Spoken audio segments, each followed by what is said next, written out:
Hey, Cyan, you beat Cole for once. That's impressive. That never happens.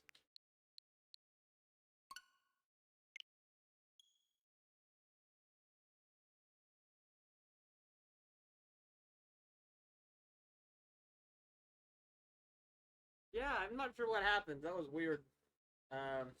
It's never done that before. But yeah, we'll see. I'm sure it'll be fine now that it's booted up. I'm not. Yeah, I'm assuming that was probably what happened was there was probably an error while booting, and then it had to like fix itself. But now it's booted and it seems to be working fine. So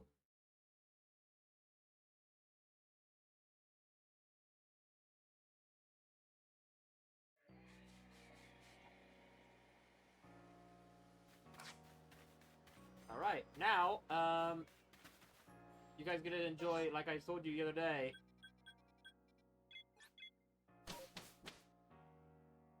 Go first. I'm gonna head in here.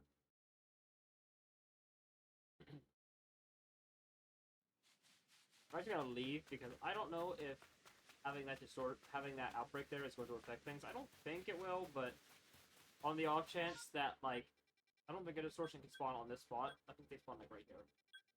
But just to be safe. I don't want to sit here and wait if it can't even if it's not possible to spawn. It probably can, but not taking the risk.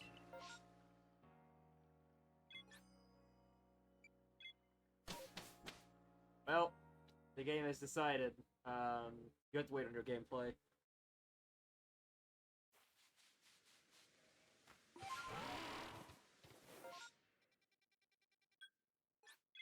Come on, fix.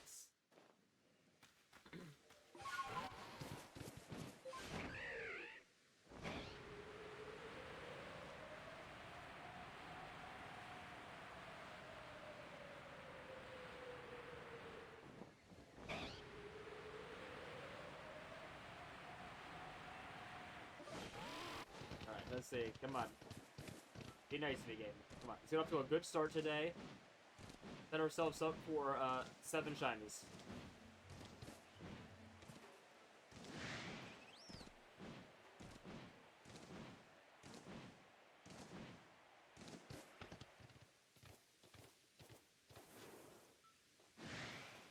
Pixelation while moving past the game, by upping the bit rate a bit. I don't know if I can do that while streaming. I don't think that's a thing I can do now that we're live. I think that's something I had to like restart for. We have started today. Fantastically.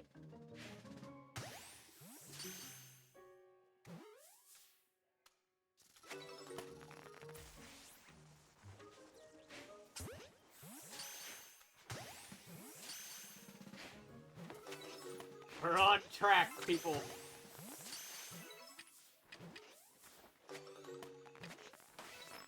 It was a pix. Yeah, no, it was 100% a pix. You people just completely missed me throwing the ball at it. How did you both miss the fact that it was a full pix?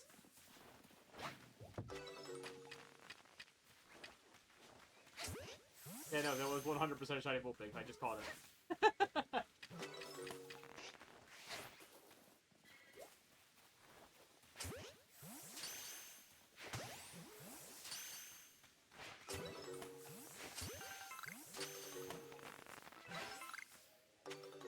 Alright, all good.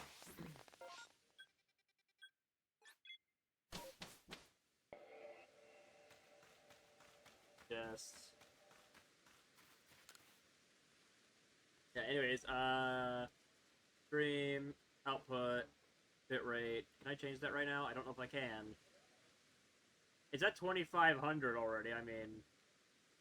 I think...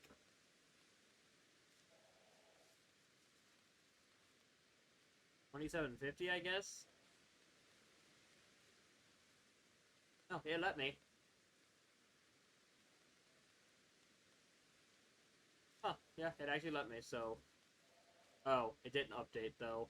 It's still at... Oh, I think, oh, wait, there we go. Yeah, I don't know if it's gonna let me. It looked like it let me, but then it didn't actually...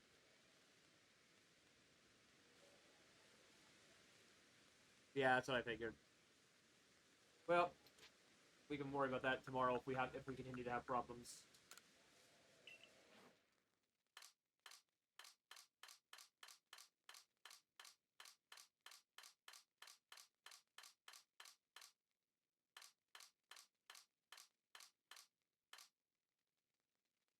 Ah, the first catch of the day. Shiny Pix. I'm gonna be honest. I'm gonna be completely honest, guys. I don't like Shiny Vulpix anymore. It's one of the Pokemon that unfortunately kinda looks a lot worse in 3D than it did in 2D. Because like all its colors got watered down. It used to be like a really bright, vibrant yellow. Like it used to be so good. It used to be like a bright yellow with orange on the tufts. But now it's just like whatever you call that. Like it's got a green tint to it. Why has it got like a green tint? It's supposed to be like golden, but that doesn't look gold. Come on. Oh yeah, Shiny Ninetales has always looked great. But like, I mean, it's okay. I don't mind it. But like, this is unfortunately one of the Pokemon that yeah, the swap to 3D did no favors. Unfortunately, a lot of shinies were ruined that way.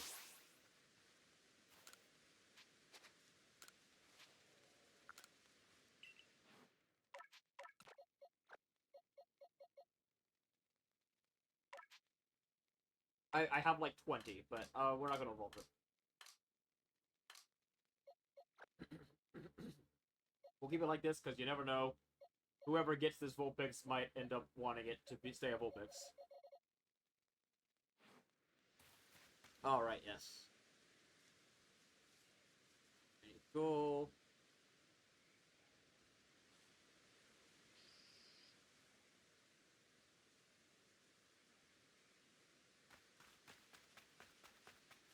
Alright, reset.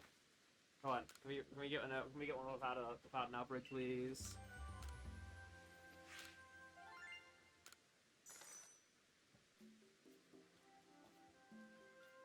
Not that I'm gonna turn down shiny picks, but you know.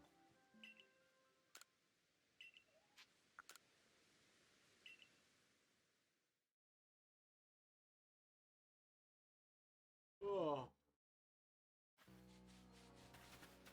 Because Cyan wanted gameplay, and I decided that every stream we're gonna hop into one of these, and we're gonna wait for one distortion every stream. That way, we don't have to bunch it all at the end and suffer through it for literally weeks on end. So this is gonna be the start of every stream. The guessing game of what time zone will hit.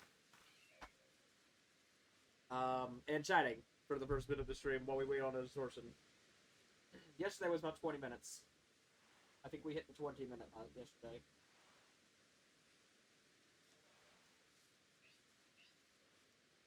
And we're here because here is Magnemites, and that's one of the ones we still need. It's just Magnemite. We can evolve for Magneton and Magnezone. Although we caught Magnezones and straight out of the wild. Like, let me actually real quick. I know we're taking from our timer here, but I don't care. Oh yeah, we also have to hope and pray that we don't get rain. Because if that happens, we just suffer in pain. Like a storm. Because then we kind of just have to wait longer.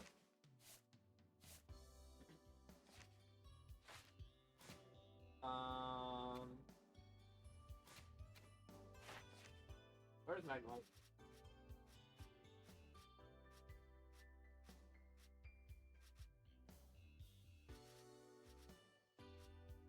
Yeah, we need 3 more Magnemites.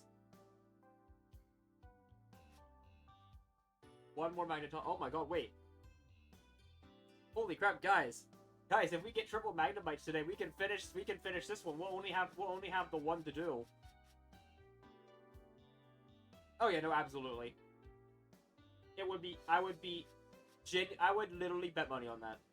Like, are we really gonna sit here and pretend they're not gonna put you in there after they put them both in Royal? After they put both Pro Tags in Royal, they're gonna do the same thing here. They just put Joker in the trailer specifically because he generates more hype. Like, let's be real, there's still a good chunk of there's still a good chunk of players who genuinely have no idea who Mr. Gray Hair even is.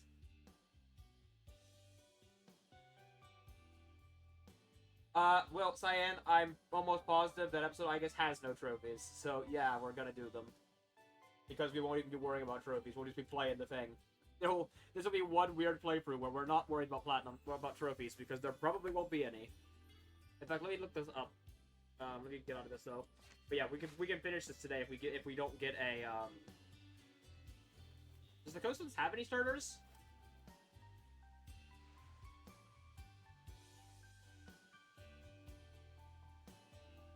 Oshawott. Yeah, no, wait, there's no starters here. So yeah, we should get this. Unless a Magneton pops up. I think a Magneton can pop up. No. Sometimes they do, sometimes they don't. Like, for example, the reason we didn't do the Elden Ring DLC, despite the fact, I mean, obviously we didn't get the goal didn't get met, but, like, the reason I didn't choose to do it from the start without a goal is because it has no trophies. There are no trophies in Shadow of the Erdtree.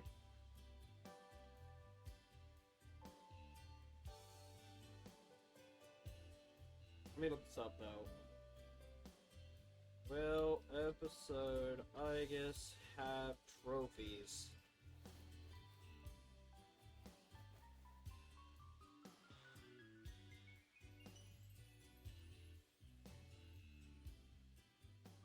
I don't believe they've said either way. Nothing official.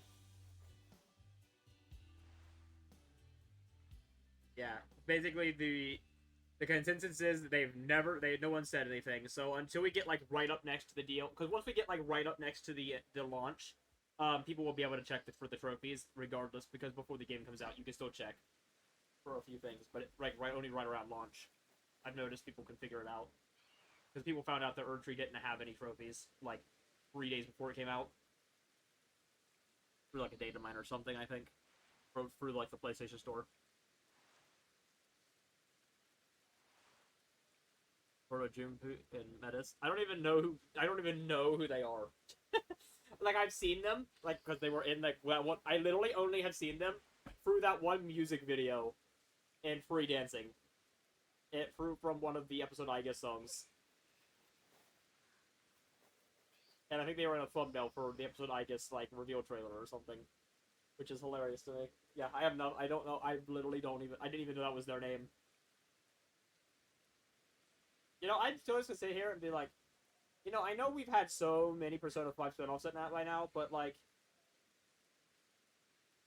I kind of want Persona 5 Arena.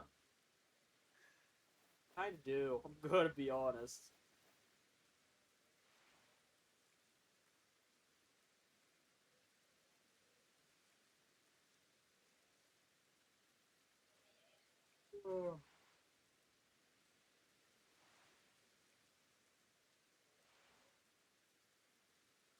Especially if they keep the same like pixel art style, like 2D pixel art style that we had in Arena. Like that game is on PS3, and I was actually shocked.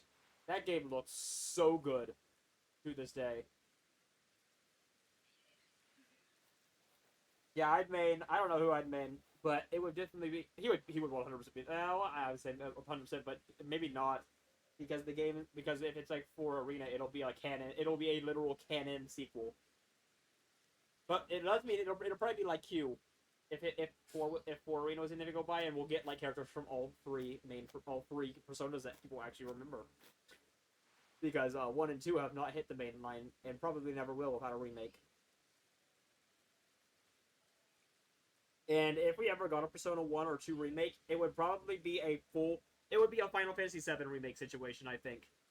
They wouldn't remake it faithfully. They would completely reimagine the entire game. Follow the same story, but the gameplay and all of the way the games worked would be more modern Persona style.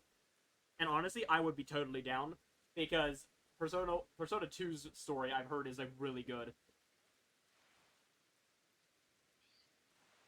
I do find it funny the censorship they had to put in that game once they realized how big of an they did, but like how the times changed because they re-released Persona 1 and 2 on the PSP, and they had to censor Persona 2 because they put the German mustache man in that game as the main bad guy. It's so funny to me.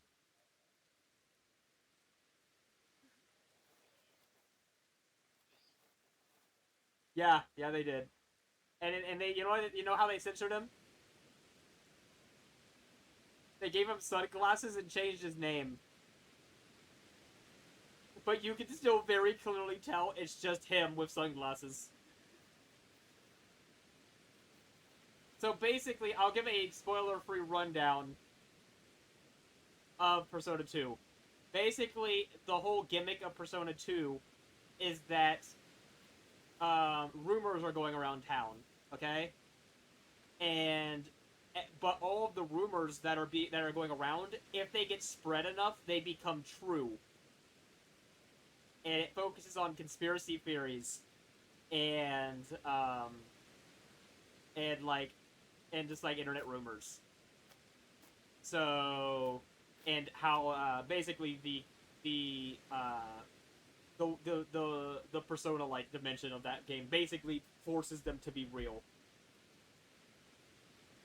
So, for example, if you can't guess what the thing is with him, it's that it's all the World War II theories about how he survived and how he lived out his days or something. And there's still people out there who are like, "Oh, he's still alive somewhere." That's what it's based on. And that rumor becomes true. So they have to fight him with their personas, and it's hilarious. I cannot remember. I haven't watched a playthrough, so I don't know if he has a persona, but it would be so funny if he did.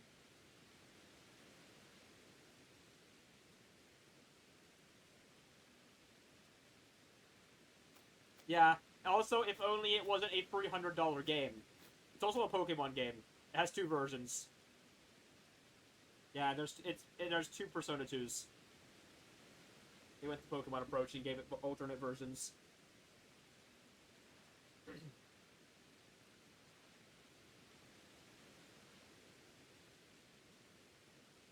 I'll get them both eventually, but yeah, they're super expensive. It's gonna be like one of those games where I find it at like a game convention sometime, and if it's willing to drop the cash on it. Ah, crap! It's freaking storming. God damn it! Game, why do you do this to me? All right, we have to reset the timer.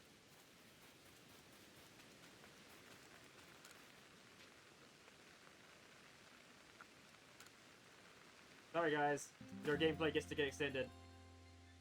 I've been on my computer like looking up information for you to like share. If it starts storming again and I don't notice, tell me.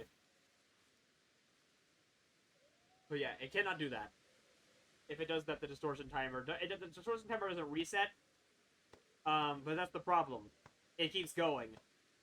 Um, and since it keeps going, and distortions cannot spawn during storms, if the distortion timer basically ticks and says, "Hey, we're spawning a distortion," and it's raining, yeah, you just skip it, and it starts over.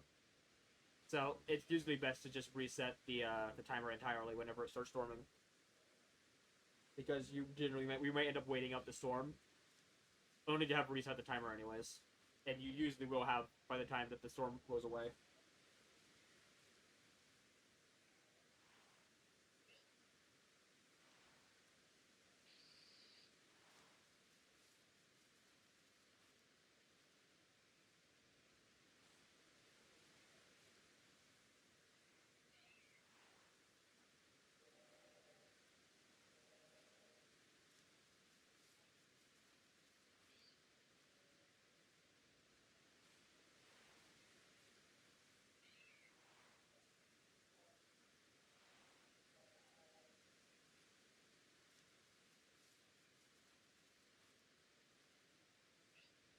One game is the first half of the game, and the other is the rest.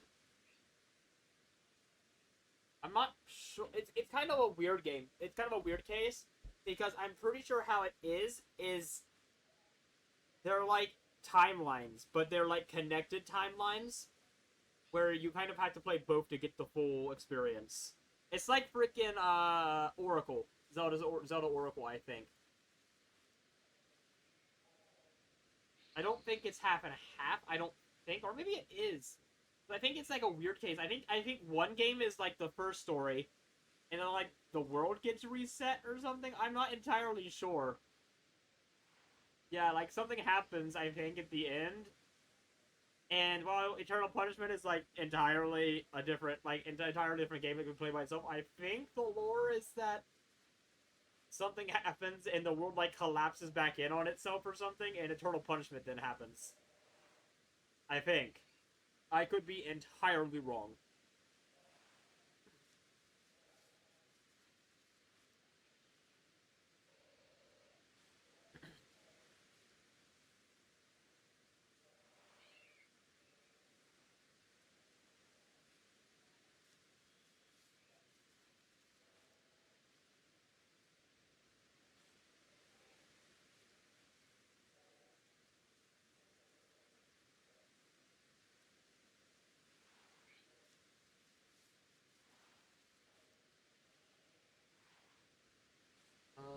And yeah, there's no information on episode I get trophies, by the way. I'm still checking for this, and there's no.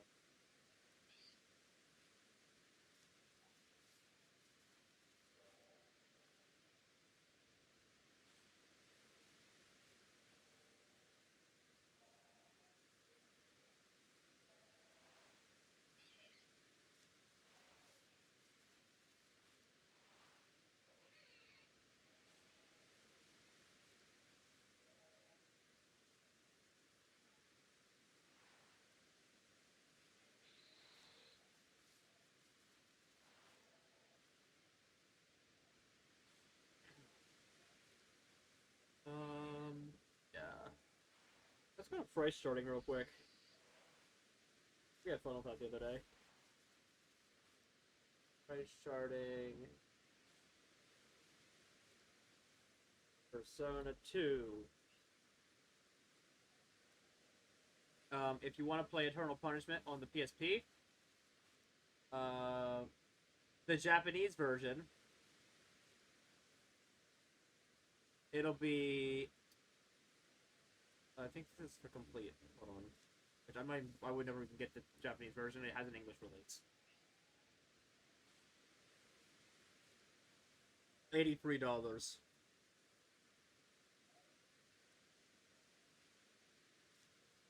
Are you serious? That's amazing.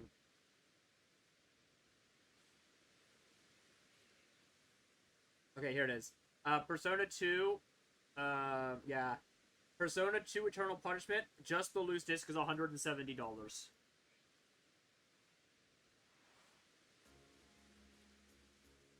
If you want a complete in-box copy, which everybody does, $372.98 is the exact average for Eternal Punishment. And Innocent Sin.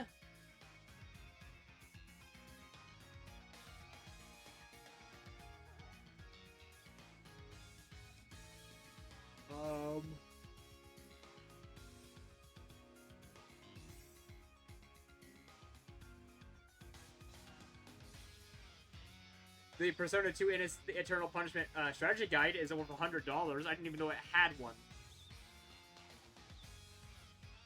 I'm about to specifically search for Persona 2 Innocent Sin. It's not coming up for some reason.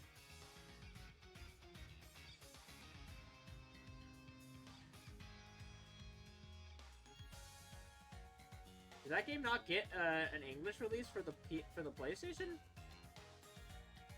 It doesn't show an English PlayStation release. It only shows a Japanese PlayStation release. That might have been only... No, it has to have been, because I've seen a copy of this. That's unusual. Well, Innocent Sin on the PSP is $170. We're just looking up Persona 2 pricing. I'm checking eBay.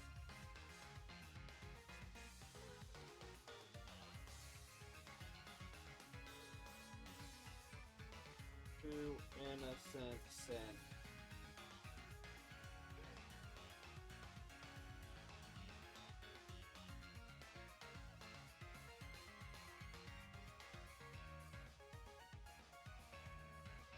What? That's a thing? There's a Persona 2 bundle with the soundtrack on PSP, like a collector's edition? That's a thing? That's pretty cool. Yeah, I don't blame you, Cyan. I would get distracted with that, too.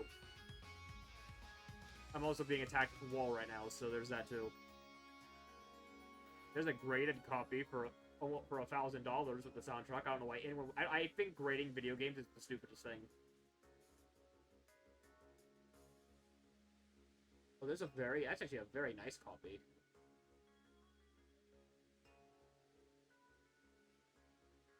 Soundtrack for $255.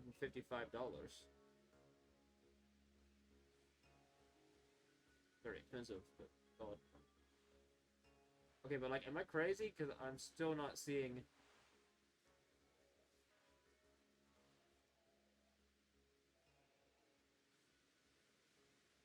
There's a... Here's a listing for Persona 2 Innocent Sin, but it's a copy of Eternal Punishment. That's kind of funny.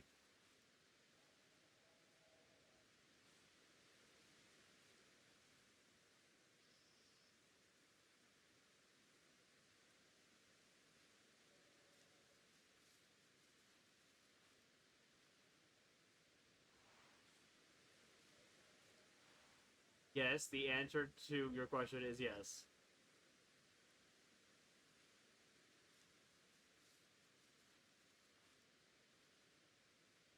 Alright, quick map check. Yeah, I'm aware. That was a rhetorical question. That's the kind of question where I wasn't expecting an answer, and I wasn't asking for an answer, you see? But in this case, it's because I already knew the answer. I am crazy, and I'm very aware of that. I mean, let's be honest. It would be very boring to watch this stream if I wasn't crazy. I mean, have you seen what we're doing right now?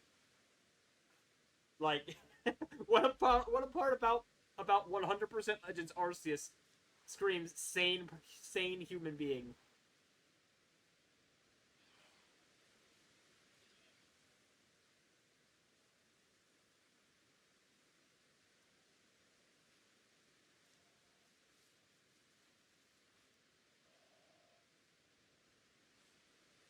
Oh, what the heck?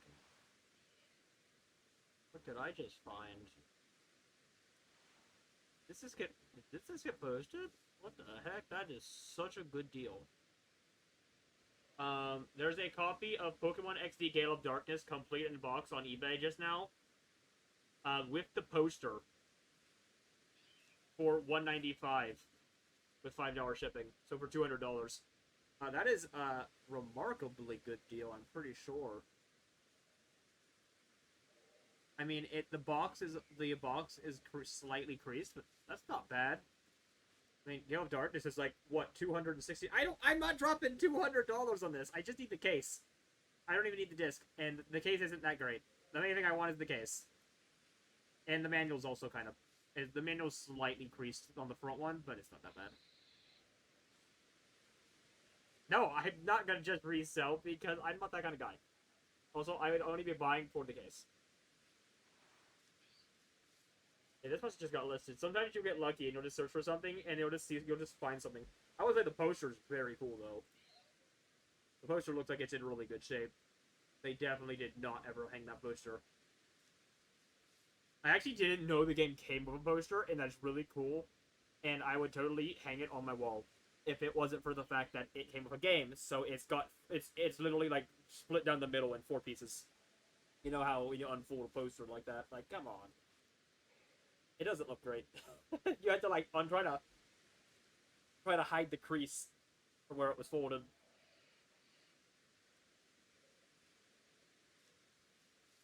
Yeah, a loose disc for Gale of Darkness is... Hey, check. $140.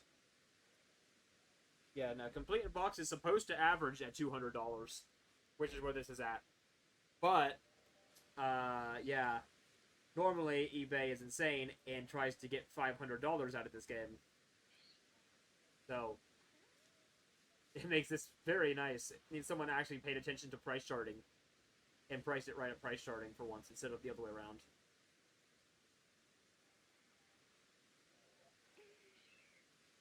Here's another decent copy for $1.99, but it's not complete. It's listed as complete, but it's not.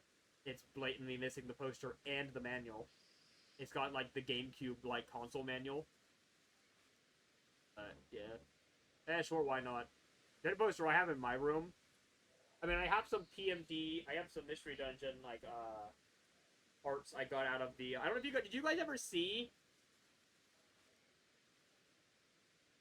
I can't. I mean, I want to like do it, but I don't want to like start sending pictures in Discord because then everyone's gonna be looking at that. We might miss the freaking distortion. That would be embarrassing.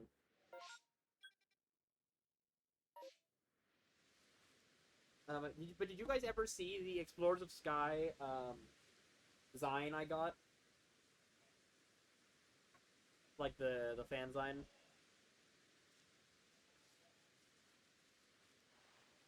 It had like a bunch of like a bunch of artists got together and made a bunch of Explorers of Sky merchandise, and I got it. I bought everything they had, one of everything. The coolest thing is the art book, the actual design. But I also have give me 1 second.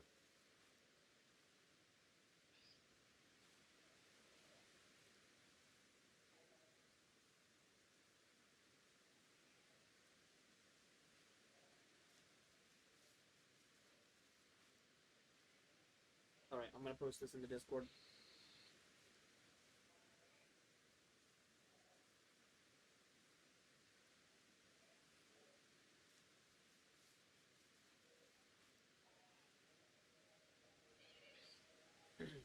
These came in it. I ended up going and buying frames for them because they were neat. Unfortunately, the frames are slightly too small for them, so the corners of some of the art is cut off. Like you can see that some of the Pokemon in the bottom one are completely just like cut off. Like poor Snivy in the bottom corner, half his face is missing, or Bulbasaur in the top corner is like really messed up. And for all you can see is Cubo's nose. But overall, it's pretty cool. Also, Vulpix and Pix are front and center. Vulpix and Shanks front and center, where they should be. Alright, here's what you got. Oh, is that the one that came out of the strategy guide? Yeah, I recognize that. Yeah, I don't know. I like the idea of that, but it doesn't look good as a poster. I'm gonna be honest. Yeah, that is the Pokedex strategy guide. Yeah, I own it. Yes, I actually have it right here. I did not have the poster. I literally own it. It's like the Pokemon Omega Ruby Alpha Sapphire, the official national Pokedex. Oh yeah, I got it for $4.99 at Goodwill. The sticker's still on the front. But yeah, no, it is the strategy guide. It's by the same people who wrote the original strategy guide, and they do one of these every time. It's considered like the part 2. They just put this one separate. Honestly, I don't think these are all that fun. But every now and then they're kind of neat because they sometimes will put like extras in here that aren't in the first book. But in this one, I don't think they really have it. Crazy.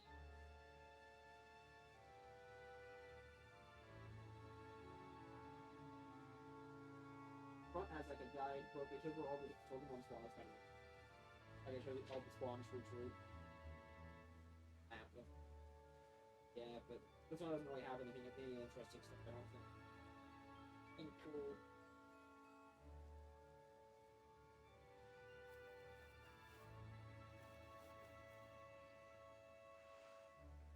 Back. Because sometimes I'll put like post-game stuff in here.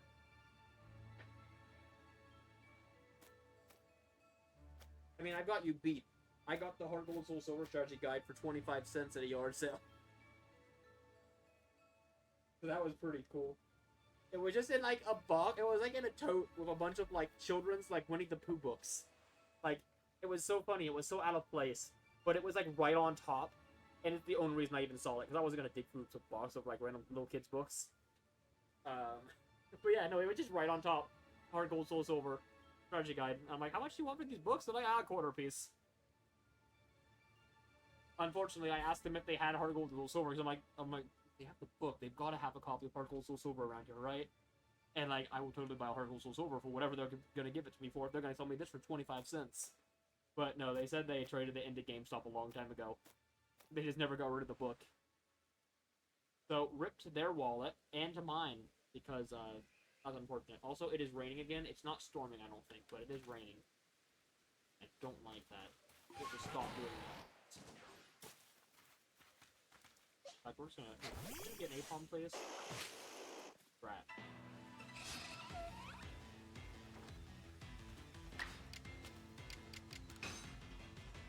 Yeah, I think the coast ones are gonna be very annoying to get out of Georgians.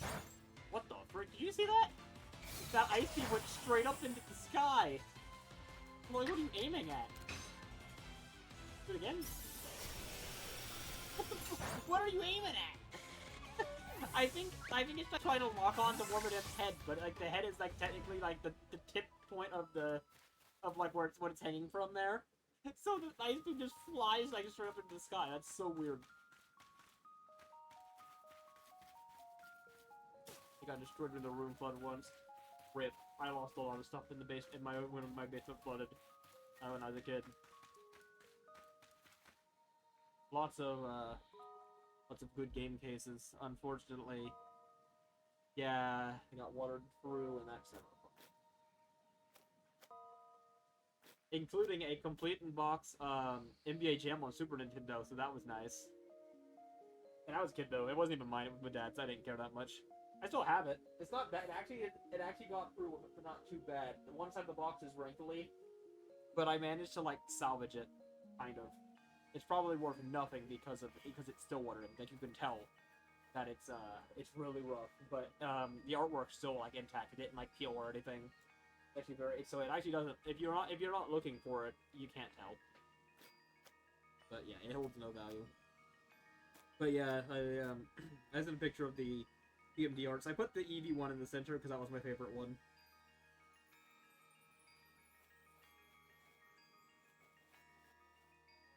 That one's about at eye level.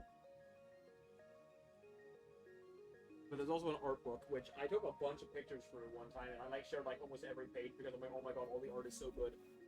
But then I never actually, did it. I erased all those pictures. Yeah, I know. That's fantastic. I mean, we did have to reset the timer at 18 minutes, so we're only 20 minutes into the cycle. And this rain is kind of annoying. Oh, I wish it wasn't raining. It's not storming, but, like, it's cloudy, and I don't know if that counts. Because, like, the skybox changed. Sometimes it just rains and doesn't change the skybox.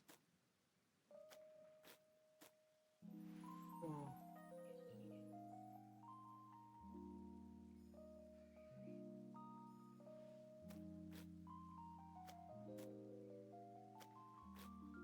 There's an actually pretty decent one for 189, a copy of XD Go of Darkness.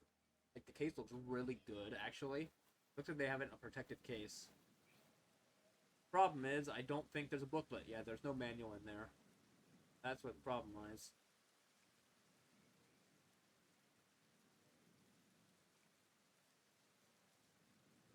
What is it? Use the phone to check.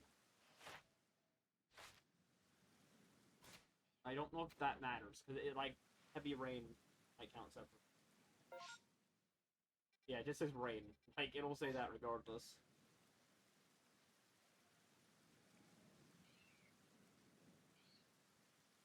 What weather stops distortions of spawn?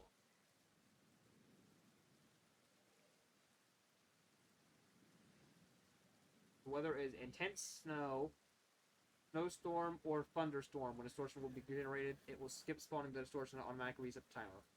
Okay, so it's not thunderstorm. It's just rain.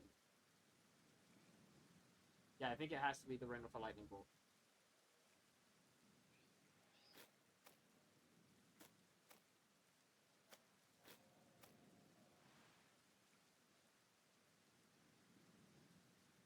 But it is not right now.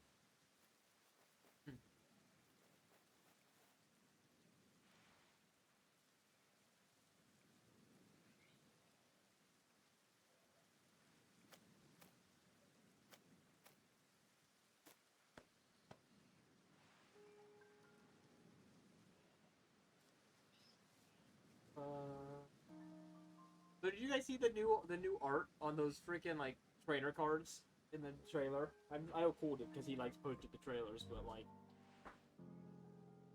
that ends Reshiram was crazy. I want that card so much, but I guarantee you that's gonna be like the that's going to be the $300 card in the set.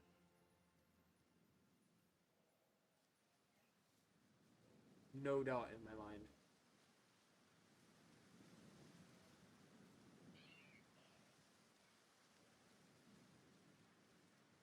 I'm gonna be honest. I'll be tempted to buy it, even if it's expensive.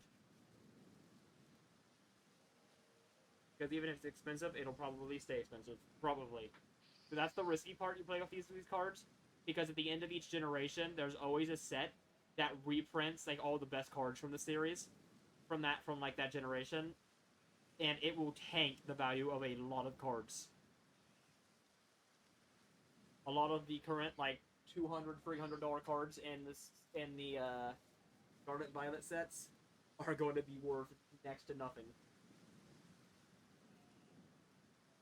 I know the only one I know for Sword and Shield is Silver Tempest, Lugia, and the Giratina from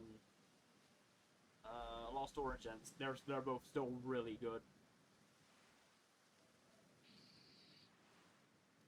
A guy on stream pulled a 300 card back to back. That's insane. That's actually wild.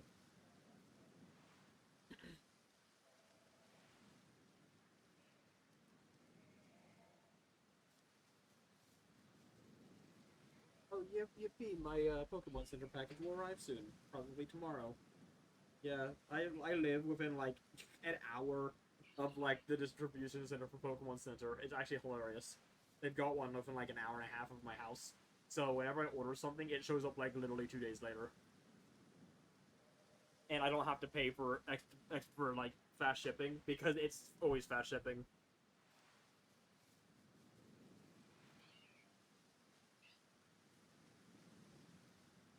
Yeah, just like from Walmart, just like a pack of $5 pack of cards. That's hilarious.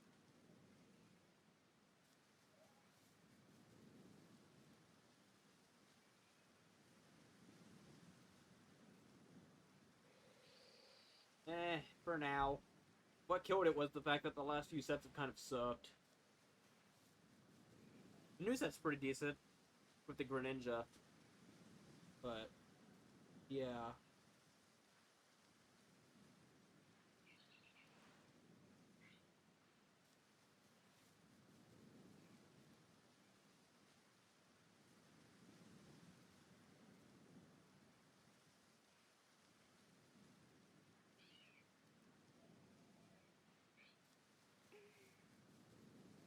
All right, Distortion, come on. You know you want to. We're nearing the 25-minute spawn should happen here in about 3 minutes if we get that.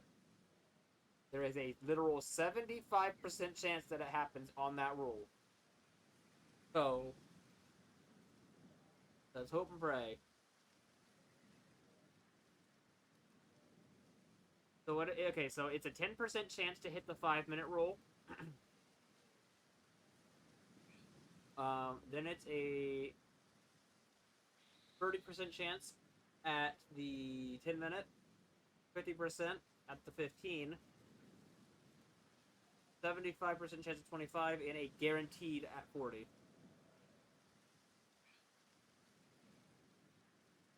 Yeah, I know. I'm taking that into consideration. We'll be at the 25-minute spawn point here in like 3 minutes.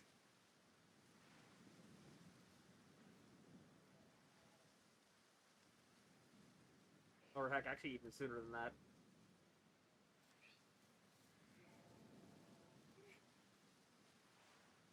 In fact, it should be any second now if we get it.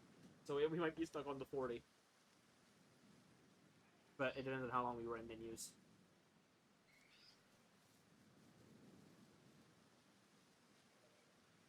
Yeah, because we reset at 18 minutes. And we're now at 46 minutes. So it's been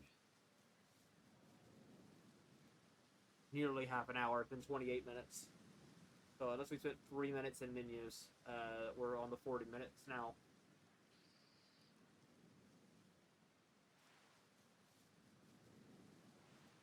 Real quick map check, be safe.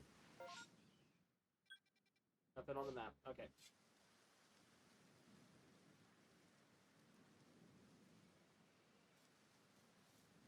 No, we don't want more gameplay. We want to get back to Pachirisu. Oh my goodness. The things I do. Infinite gameplay. Yeah, gameplay. That's what's happening right now. Totally.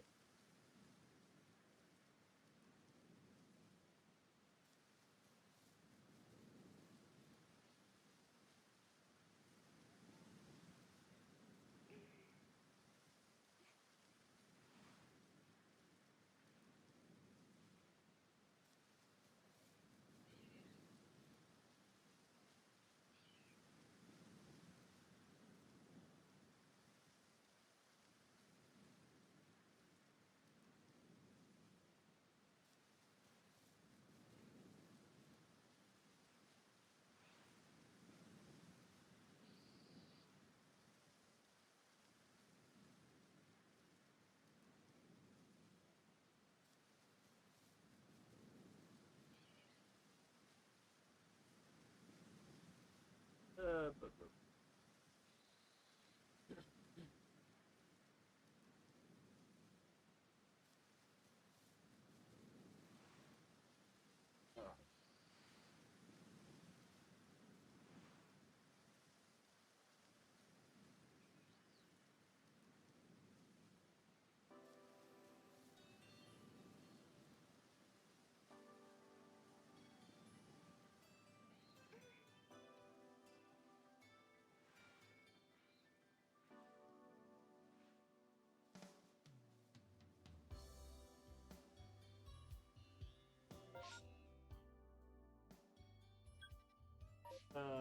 one day. I can't believe people want to watch this. I'm going to be completely honest, people are crazy.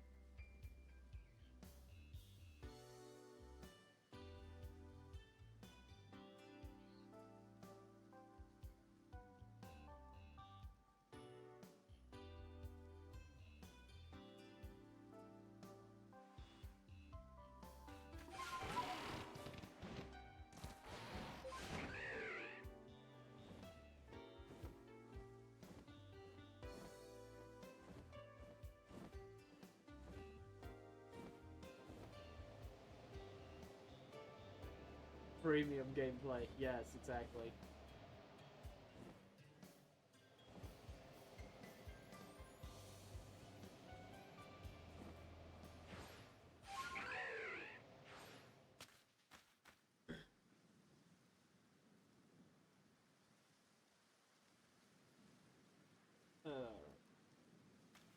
We'd probably be getting close now.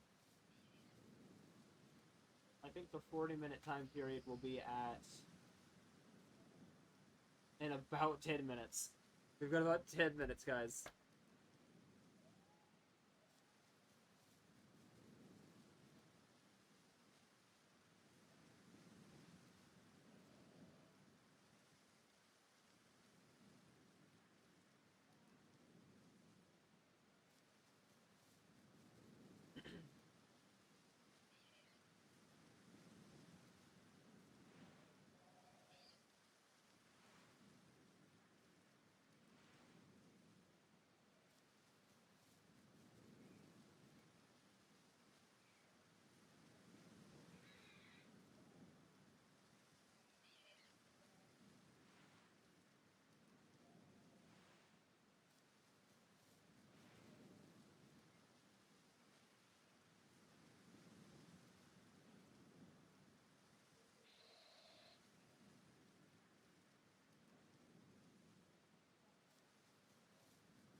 Uh, things we do. The things we do. I'm gonna laugh. We should. Let me look this up real quick. Yeah. It'll either be Magnemite or Magneton. So as long as we get 3 Magnemites and not a Magneton, that's what we're hoping for.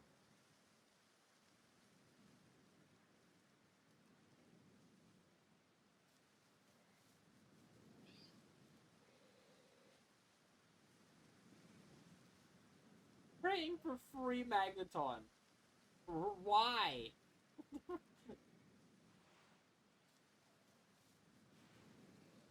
Free Magneton does nothing more than one Magneton does for us. We'd still need a second distortion regardless.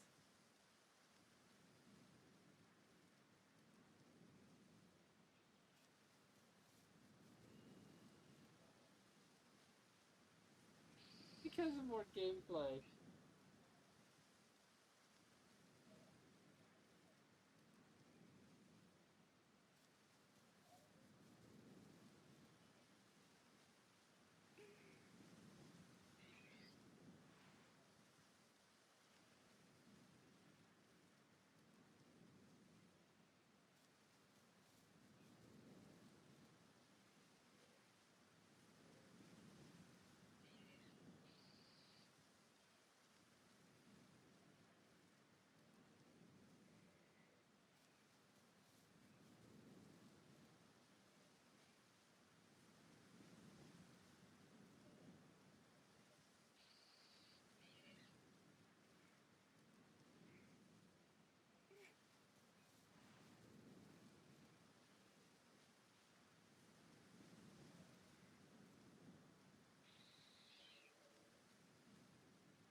Right. You're at the 5-minute warning, I believe. Maybe a little over that because we had videos for a bit, but around 5 minutes. Give probably a minute or two over.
Alright.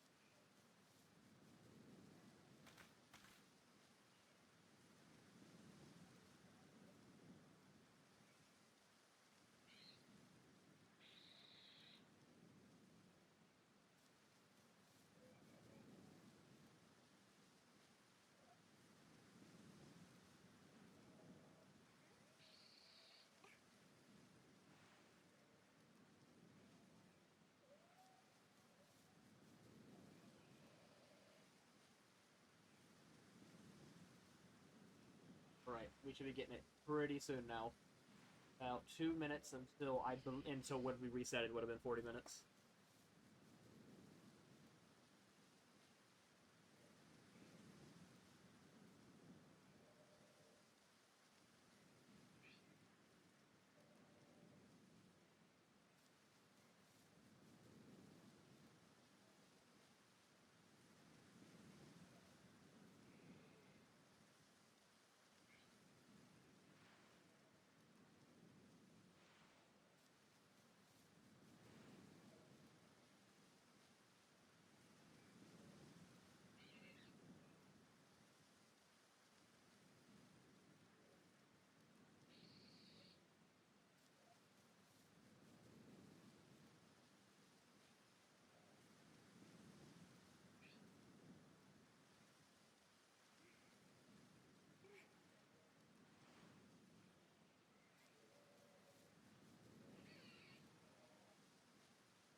Alright, keep your eyes on the screen, guys. It should be happening pretty soon.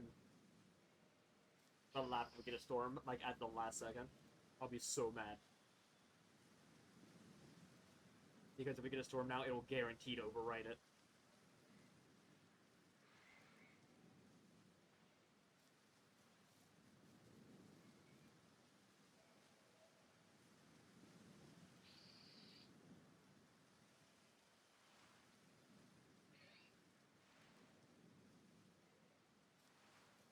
I need 9% of gamblers quit moments before they win big. Right.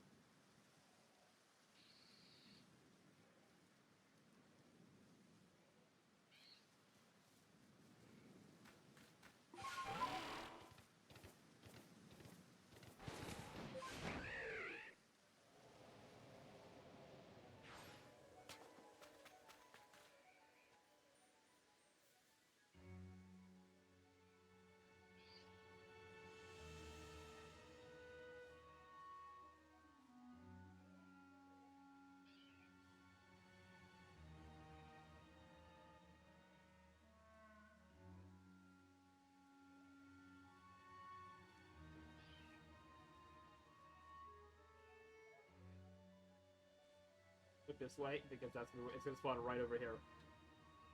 Actually, it could spawn there too. Yeah, can you spawn right there or over there?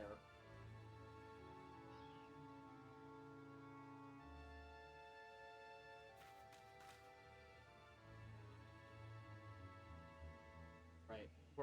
We're past when we reset now. So now we're in menu time. Theoretically. If things, you know, go as they should.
Come on, game.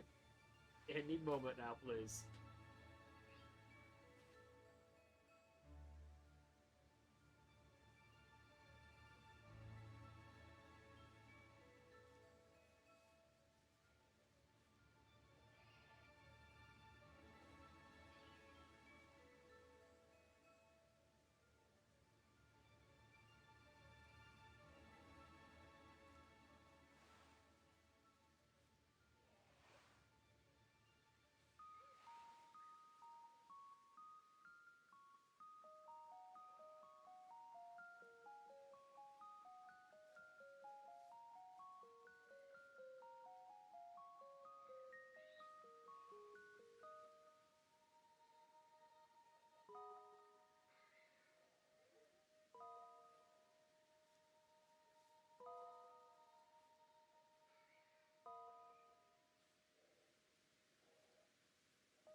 Come on, game. Come on.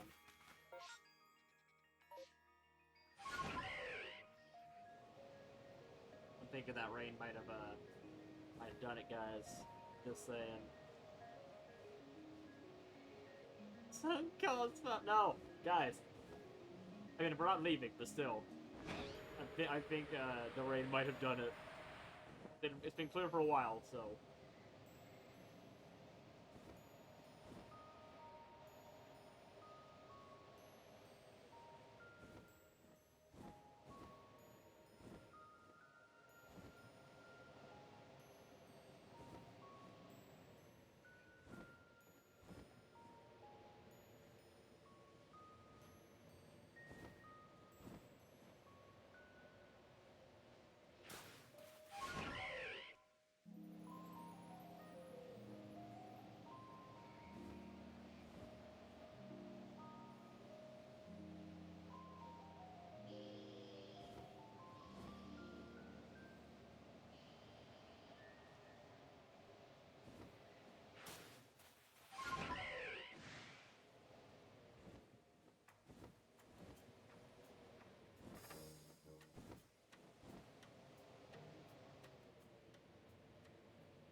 Oh, there it is.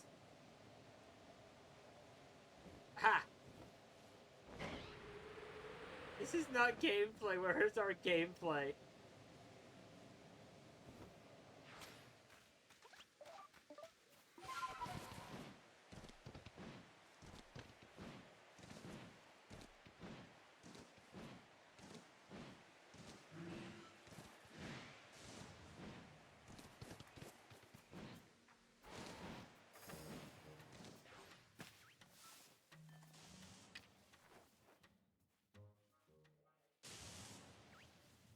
All right. Now we need Magnemites, guys. Magnemites. Magnemites.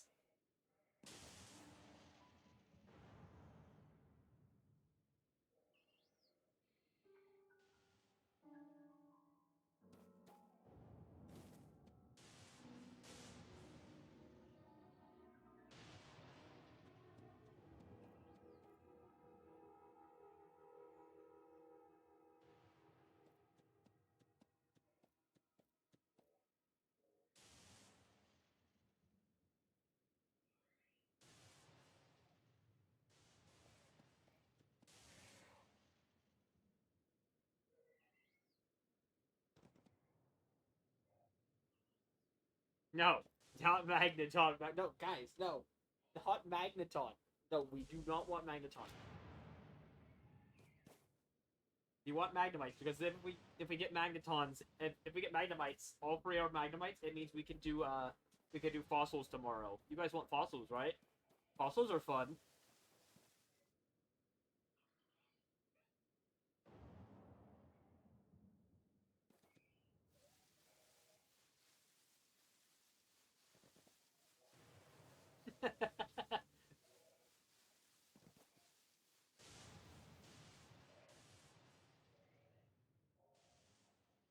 Also, if we get all the Magnemites, it means you'll be able to request me to do the Magnemite line. Right, here it comes. Let's start.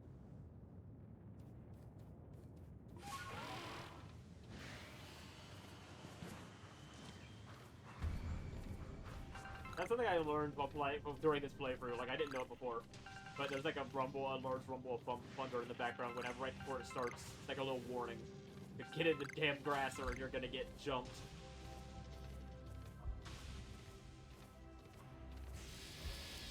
Aha! Dynamite 1! Exactly what we needed.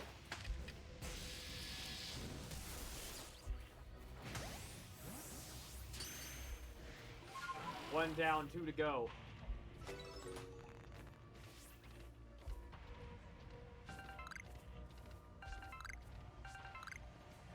No! Damn it. Well.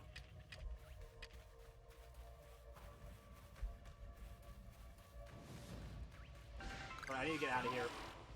Come back in for them. Oh, are you kidding me?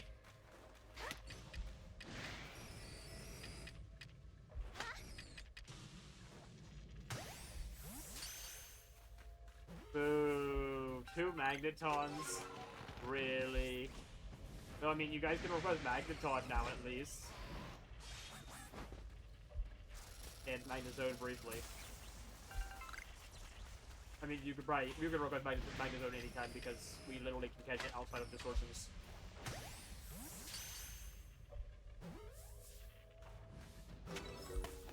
Cool.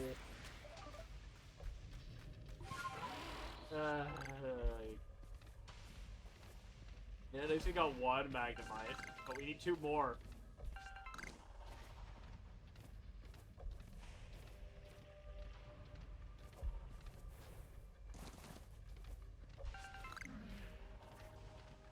Alright, let's get out of here.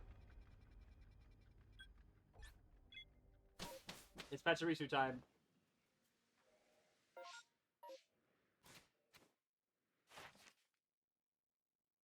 Yeah, we're up to 13 of 15 Magnemites caught. Magneton is done. This has move tests. Magnezone needs 1 more caught, but we can literally just go catch the one in the field in the mountains.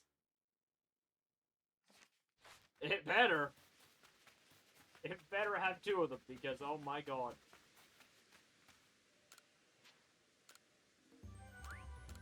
Oh, whatever.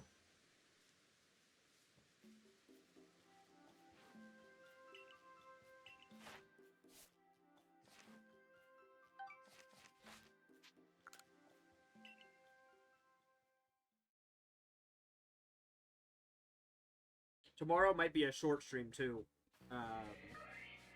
because I work really early the following morning.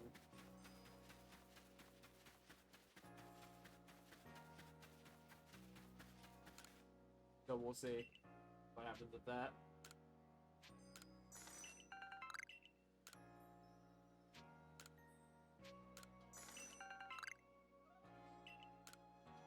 And I know for a fact there will not be a stream on Friday. Because on Friday, I work the closing shift, so I won't be home until 10 o'clock. So, yeah. Reminder, it's only 9 o'clock right now, and we're an hour into the stream, so I wouldn't even be home until we were supposed to be 2 hours of the 2/3 of the way through our stream. So yeah, definitely not a stream Friday, which is annoying because we literally were going to put our Mario there. So we won't have a stream Friday, and we won't have a stream Sunday, as normal, because of the truck Monday morning. So yeah, it's going to be another single Mario stream this weekend, even with us trying our best to get 2 in there. We still get stuck with 1. That's what we like to say screw it and shove it on Thursday, just to play it. I mean, I don't care either way. We'll see.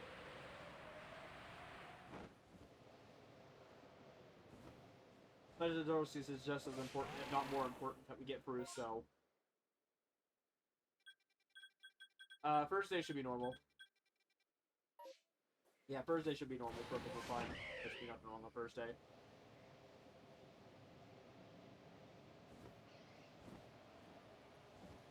There'll be free Magnemite. Yeah, of course, after all that.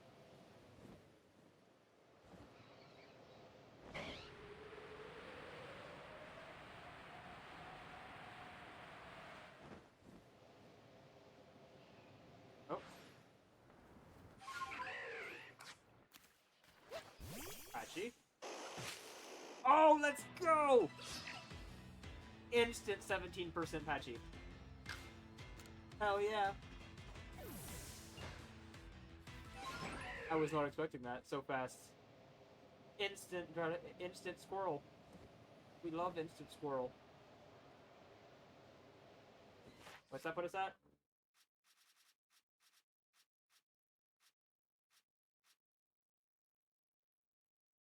Ten down, 15 to go.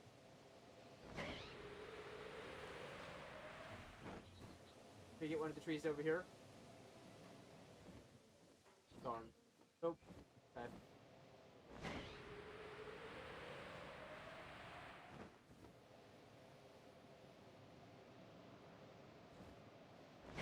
Alright guys, we have 2 hours, okay?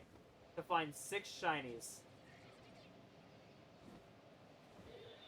While doing circles around this area and seeing hundreds of Pokemon. I don't know about you guys, but I think we have a chance.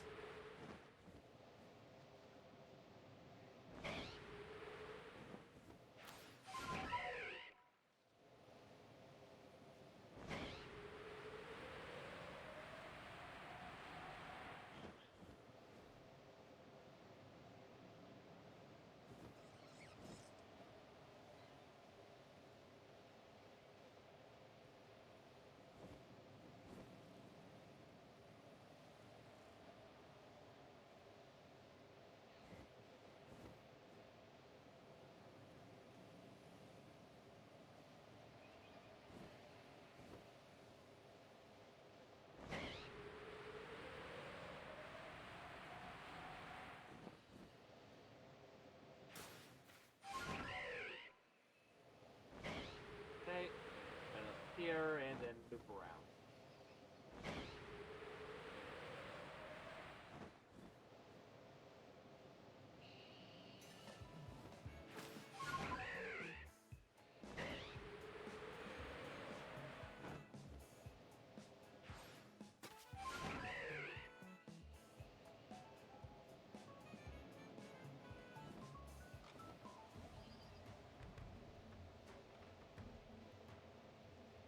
Right, we'll head down here into this area. Dickies? No. Darn, unfortunate.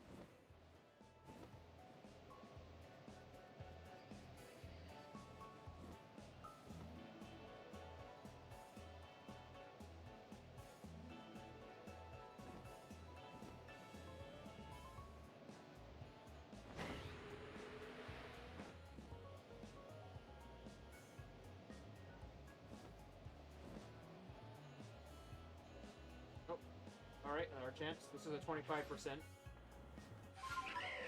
25% patchy. Give it to me. 1 and 4. Damn. Shame. Would've been nice.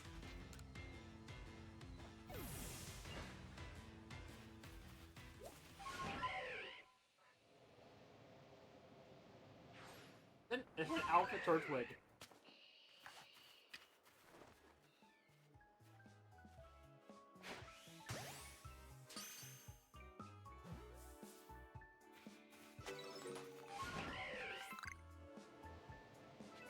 Just gotta, you know, get that out of the way real quick.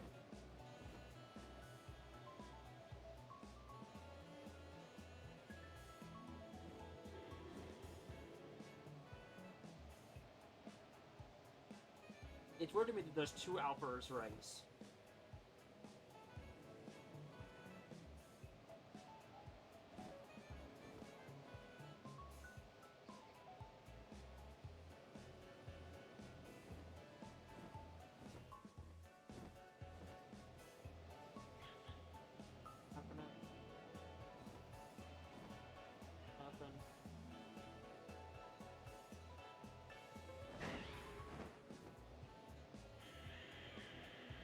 Hello, good sir.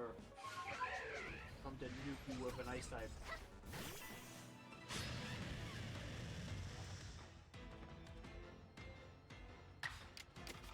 What the frick, Carnivine? Where the heck did you come from? Frick, it just teleported in.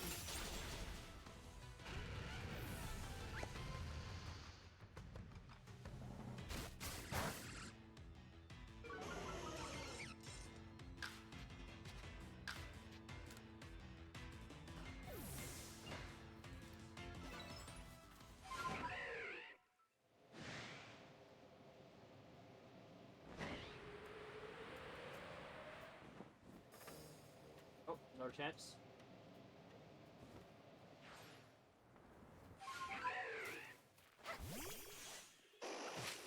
Hey! 2 in 1 cycle. Let's go. Double squirrels. Oh, we love to see double squirrels.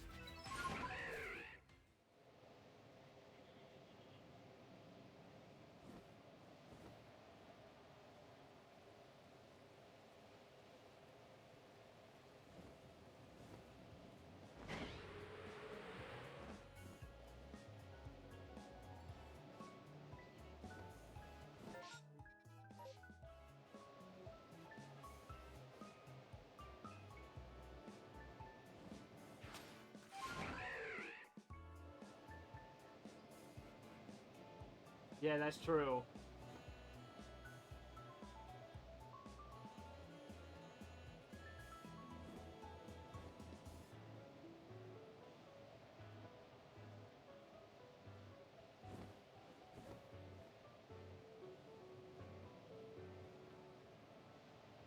Yeah, after an hour and a half of only finding a single Pachirisu. Oh no, we found 2. We found a second one right at the end, I think. Or no, was it just 1 yesterday? I can't remember. But, yeah. So we'll have to take 2 in 10 minutes.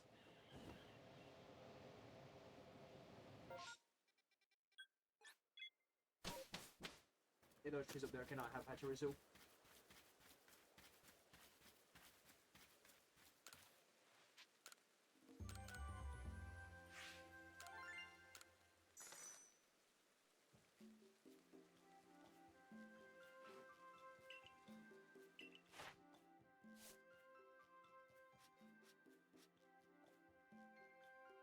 One more knockout on Torterra, and we're actually gonna have Torterra done on its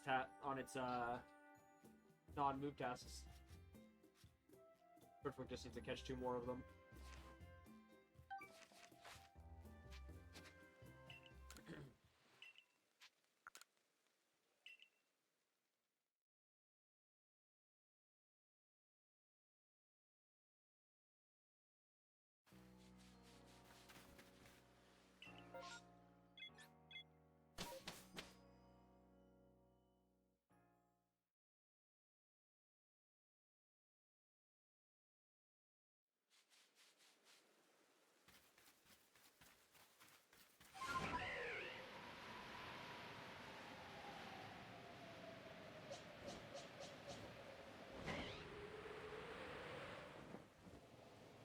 Alright, fun game.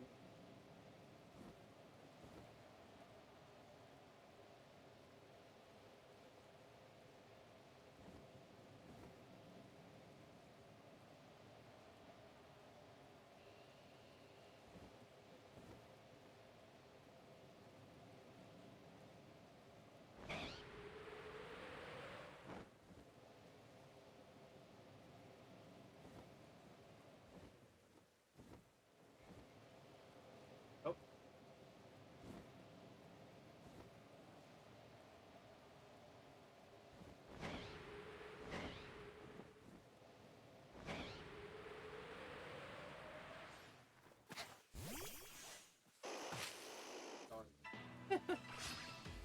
Unfortunate.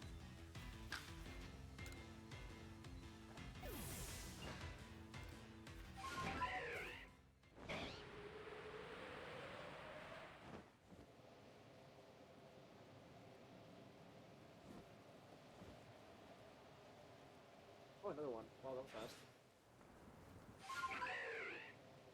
And there's another one right over there. What the heck? There's so many. Right.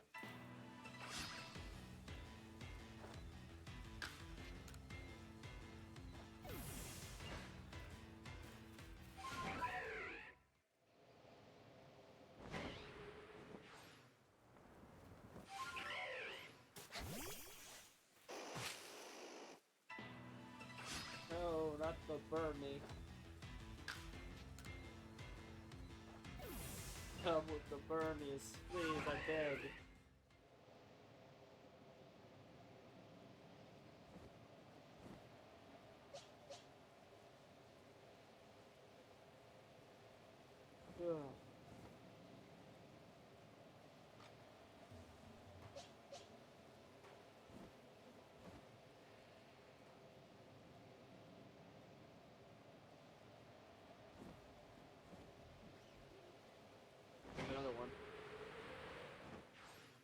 this one even have Pachirisu? This is like a weird tree.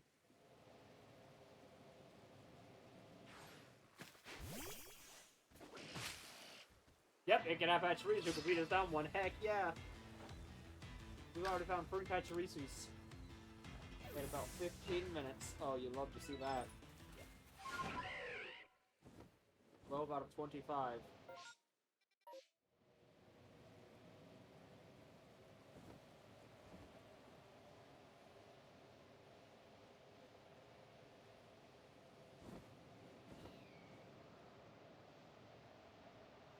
Oh.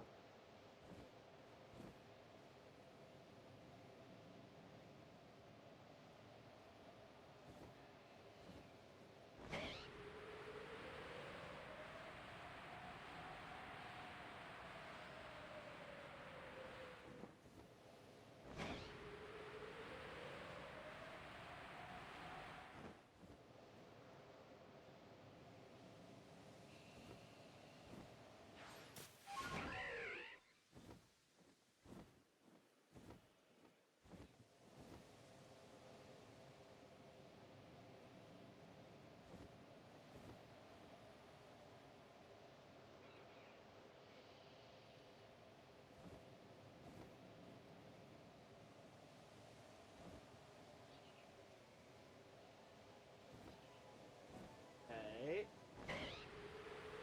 We're shaking trees.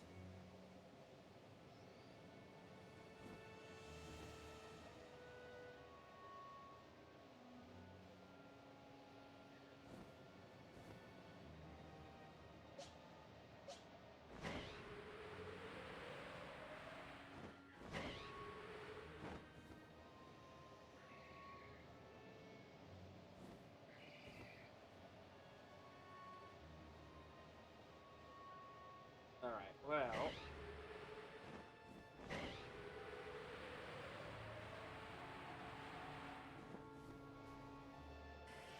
Nothing there.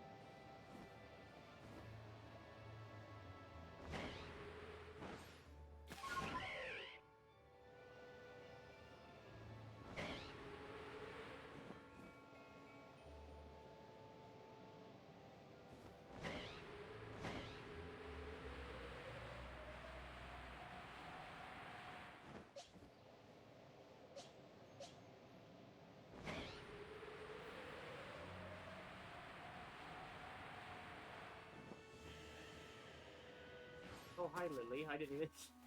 My cat was purring the whole time. I didn't even notice. She went to sleep in my bed. And she's very quiet. But she wants out now, so I will let her out.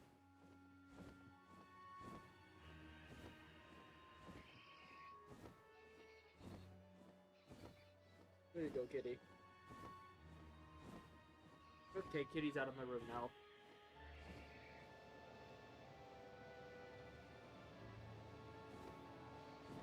Ah.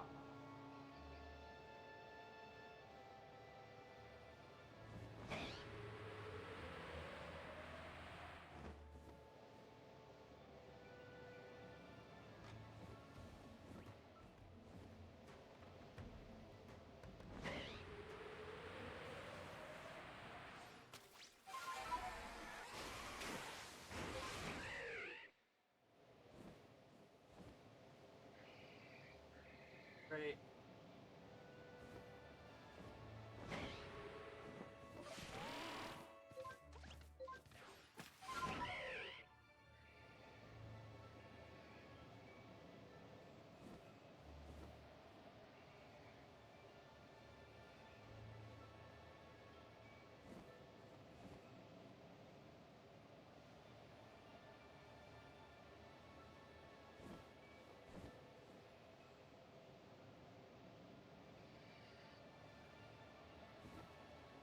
Okay.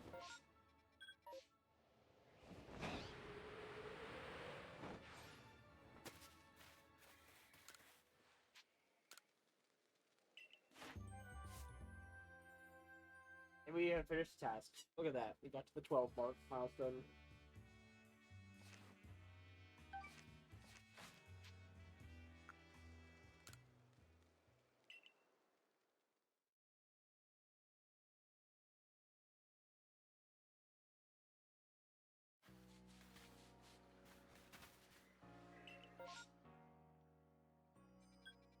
Executor. Alright, fellas. So what happened? We got shiny picks today, so clearly today is good luck.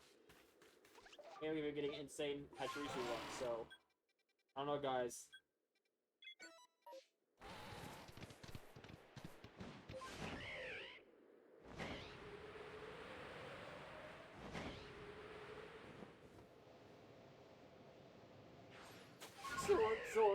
Zork. I don't know, it's not got the same ring to it.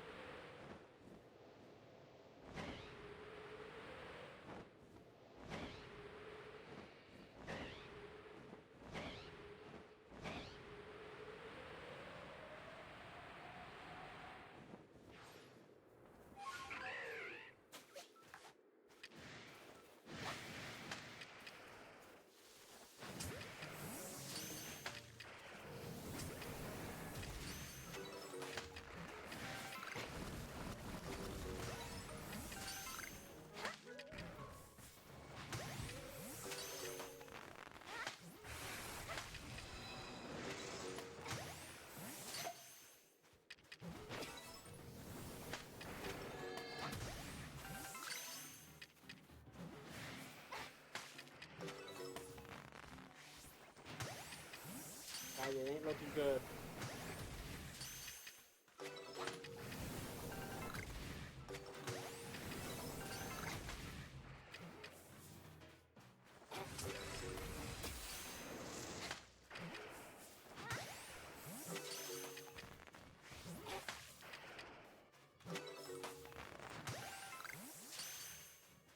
I don't think we got it, guys.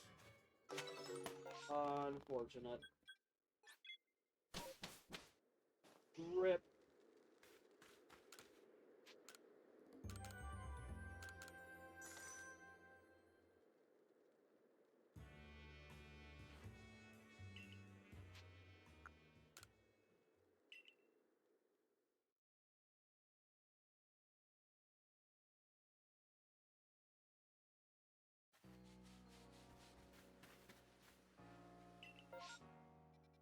Oh, that's not... Well, it's kind of helpful.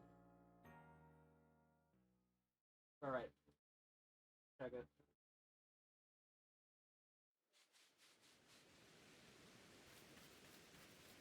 Where are you?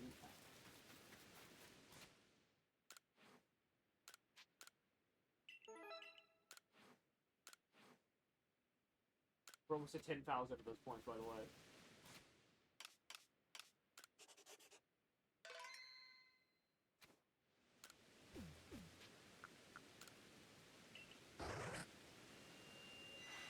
Right, come on.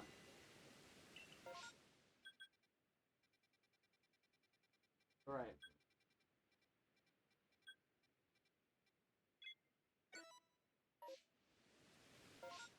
Target is indeed here. Get shiny noodle.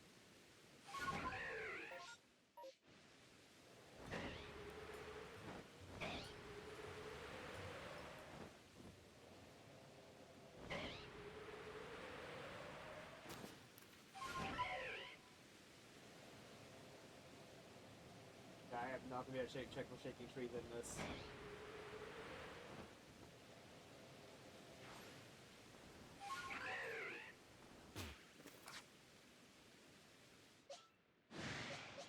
Right, they're very angry noodles. They're very spicy.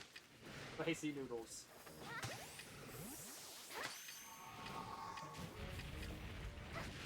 Oh, what the frick? It like exploded.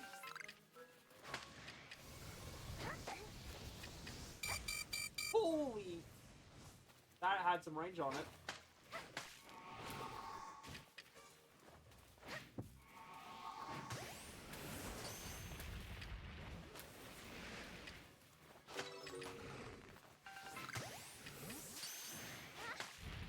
Oh, and it's an explosion. That's just what we needed.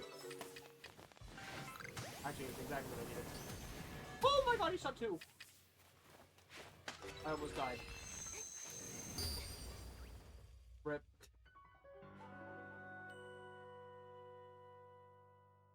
Also, he didn't, wait, he also didn't stun the type explosion. He needed two. No, whatever. Alright, sit back.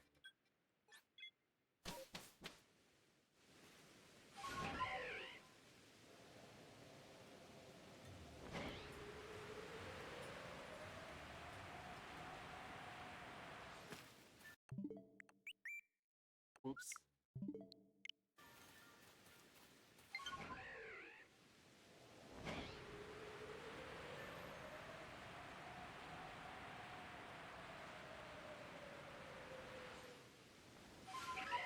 You are priority. Okay, yeah, you take 2.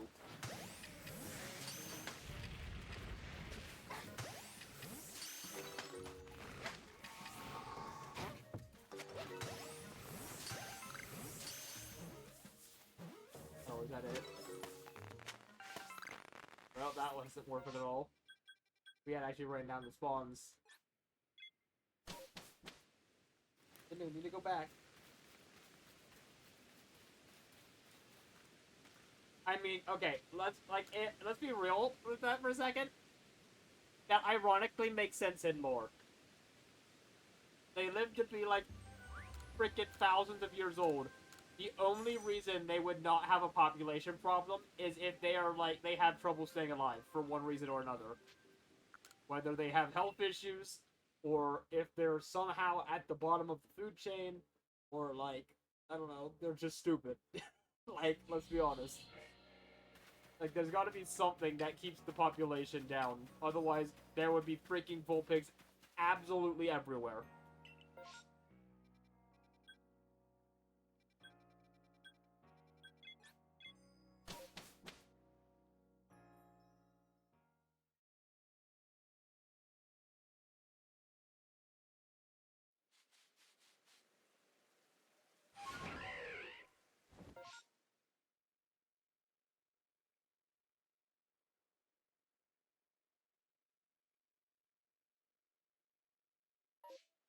Okay.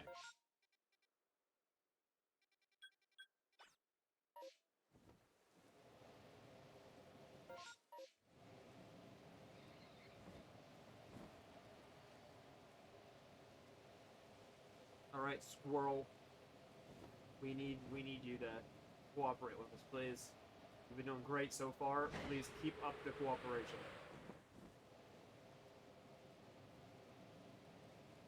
We already found more squirrels in 15 minutes than we found in an hour and a half yesterday. But, you know what that means is that we probably won't find another squirrel for the next hour and a half. So, yeah.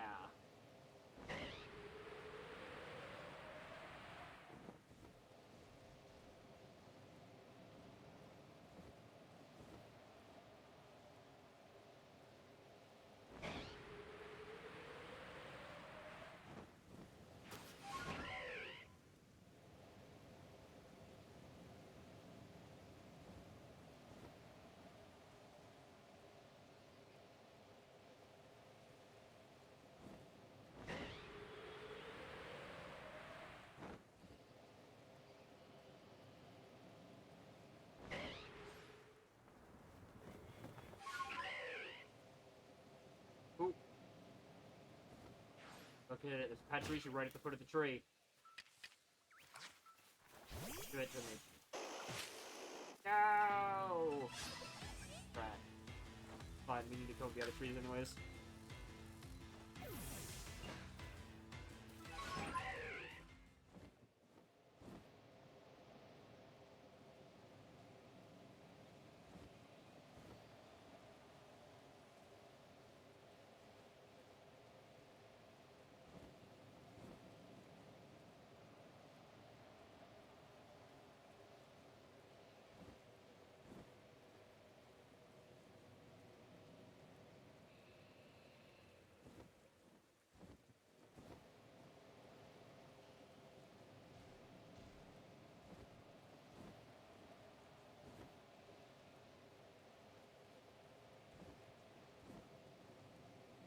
Okay, 18 trees.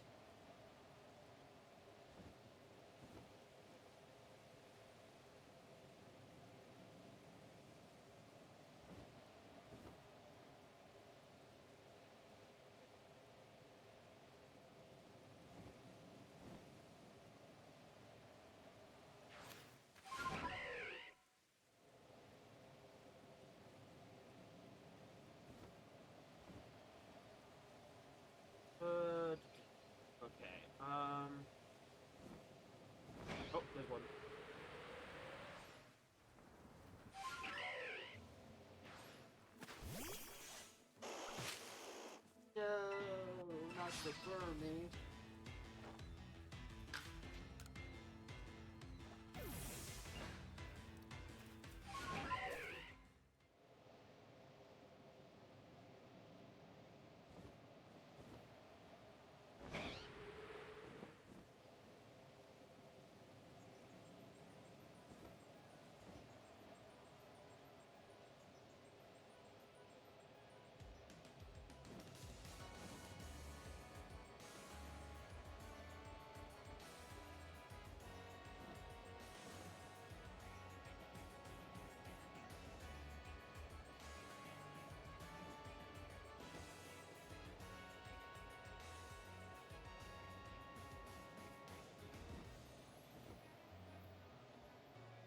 So guys, question for you that won't see payoff for another, like, while.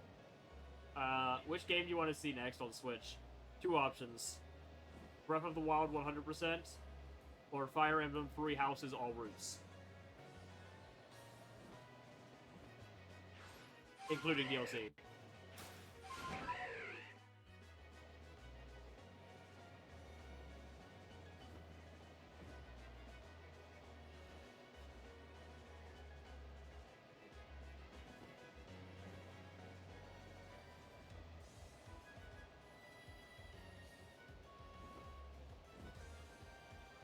No, not golden.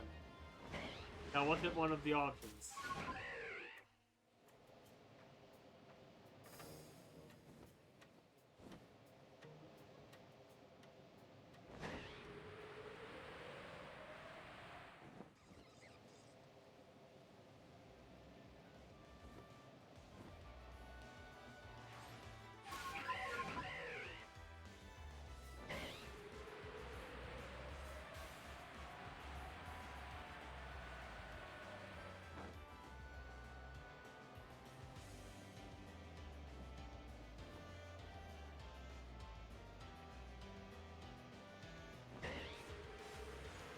Did we break it? I still have the fog from being by the edge of the map. I don't think this is like the in-game fog. Does it look like it? This looks like edge of map fog. A very freaking dense one.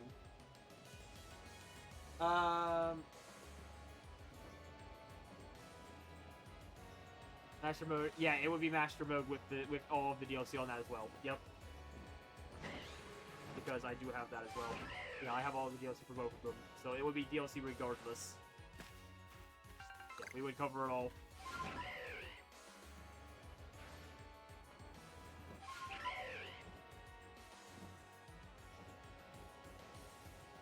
It is very hard to tell which streets are shaking right now. Whatever. We did a full circle.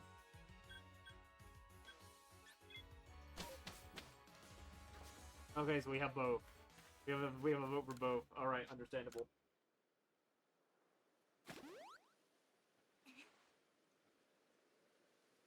Understand. See that's how you think about it. Anything to give yourself an excuse to play it again. That's me with Explorers of Sky. I'll take any opportunity to play it again. Which is why when you said that you both missed the Explorers of Sky 100%, I'm like, you know what? We'll just do it again at some point because why not? I already have the setup made for it. I mean, I will not 100% it again. I will say that much. But we'll at least like play all through Darkrai and do like all the post game stuff.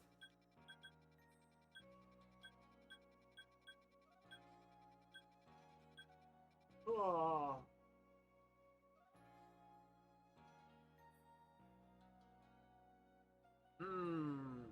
Honestly, that's a tough one for me. I don't know which one of those I like more. They are both way up there on my list. Also, real talk, I'm gonna be honest with you. It might be more of a nostalgia thing, but Breath of the Wild is better in Tears of the Kingdom, in my opinion.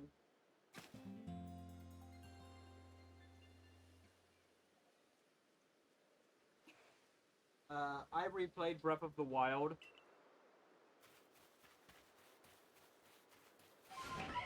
I replayed Breath of the Wild like 6 times. I said Breath of the Wild is better than Tears of the Kingdom. I said it might be nostalgia talking slightly, but yeah, no. I like Breath of the Wild more. I still like Tears of the Kingdom, but no, Breath of the Wild is better. I've replayed Breath of the Wild like 6 times, and I always feel like I want to go back and play it again. I put 100 hours into Tears of the Kingdom, and I have never had an urge to go back and replay it. Not a single time.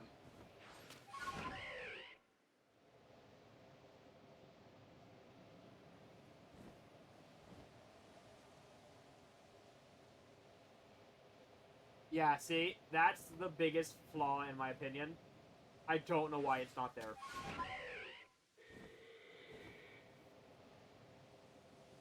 It'll draw you in when we start playing it.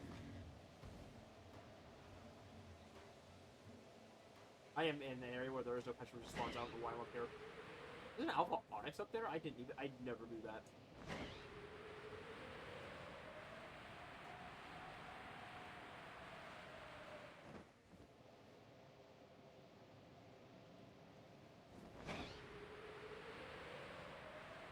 Oh, this might be a Pachirisu.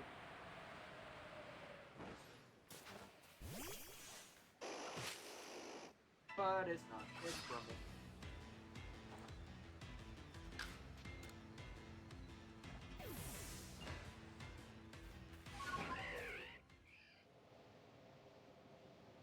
Oh, look, another one.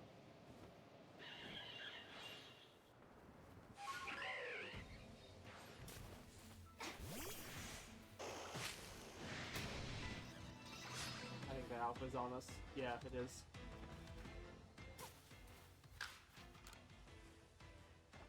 One play for normal mode, did master mode. Yeah, like that's me too. Master mode is just so good in Breath of the Wild that I cannot imagine playing it on normal mode anymore. Like, it feels better on master mode. Cool. Cool, I'm gonna say this as nice as I can to you, buddy. You do not want me to do Amiibo in Breath of the Wild, because Breath of the Wild has no cap on how many you can scan in a day.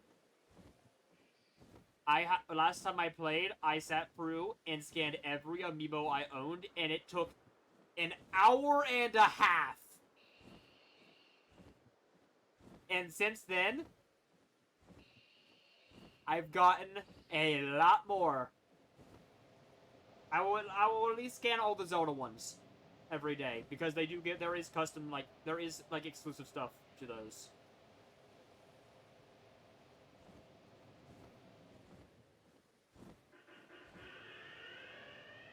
So I'm willing to at least do that. To get, like, the masks and all that stuff. Oh, yeah, no. See, that's the thing. You don't even have to do that. I've done every Amiibo. And it took a very long time. And my Amiibo collection has grown significantly since then. Okay, that's a test I want to do. I have 4 Game & Watch Amiibos. Can I scan all 4 of those, or will it register as only a single of Game & Watch for the day? I'm actually curious on that. That's something to test.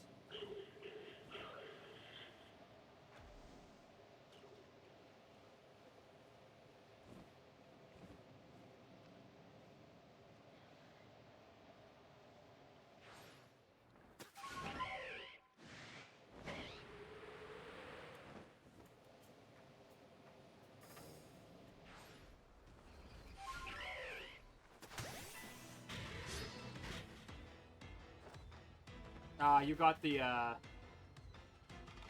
got the crappy fakes off of eBay, or off of Amazon, huh? Yeah. Oh yeah, I forgot about how Wolflink works. That's actually something I'll have to do at some point. I forgot, cause yeah, if you I think it's if you use the Wolflink amiibo as it's intended in Twilight Princess HD, unlock that dungeon, and then you clear the dungeon, it increases Wolflink's hearts in Breath of the Wild. Like, it saves that to the amiibo that you did that. which is very cool. I like that. It's a very clever way to make the amiibo feel more rewarding.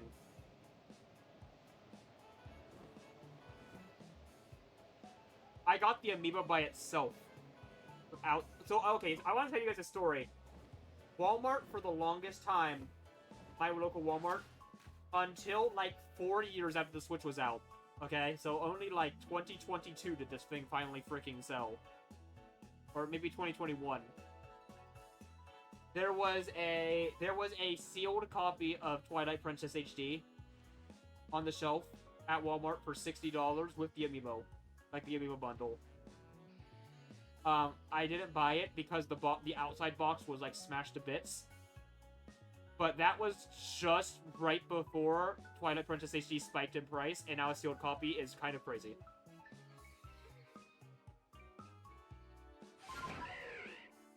First day of Breath of the Wild, do not use the amiibo until you get to a stable. Yeah, I'm aware. I mean, to be fair, we'll get to a stable on day one. Like, it's not... Oh, no, maybe not. Because Breath of the Wild is so easy to get distracted, and if I'm using a guide, the guide I use for Breath of the Wild even shows every treasure chest in the game, and if you know me, I will probably try to get every treasure chest as well, because they only get open one time. It only takes about 2.5 hours to clear everything off the Great Plateau in Breath of the Wild.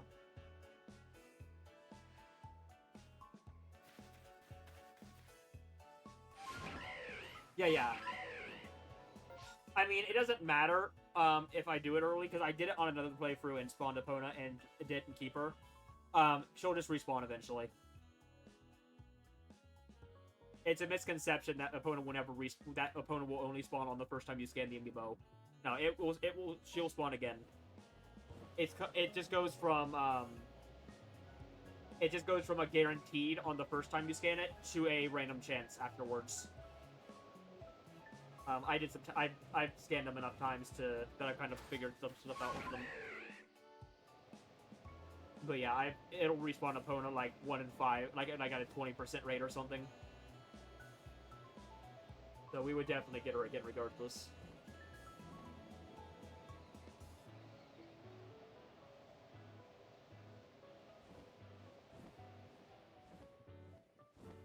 Alright, reset time.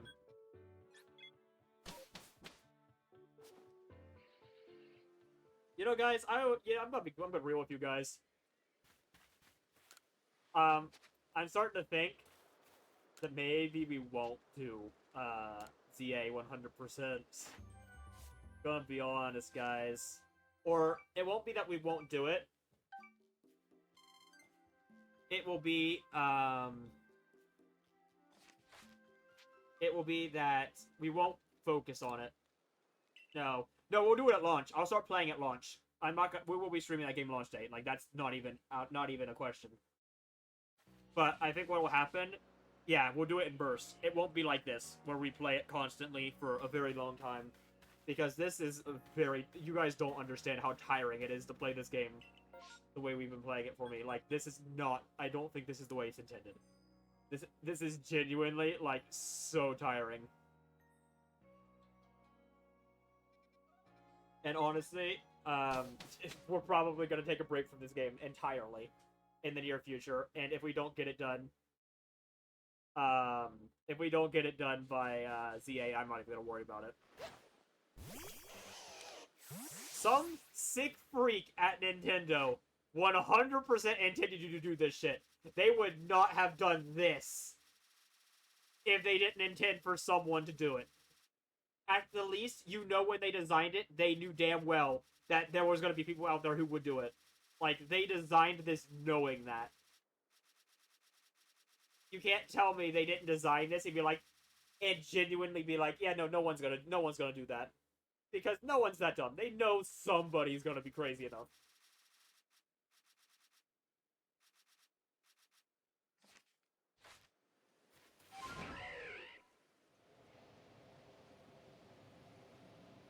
But yeah, I admit, the longer this goes on, the less I actually, like, care to get it done on time. I'm starting to think Legends Arceus is gonna become an in bursts game. And it'll just get done when it gets done, kind of thing.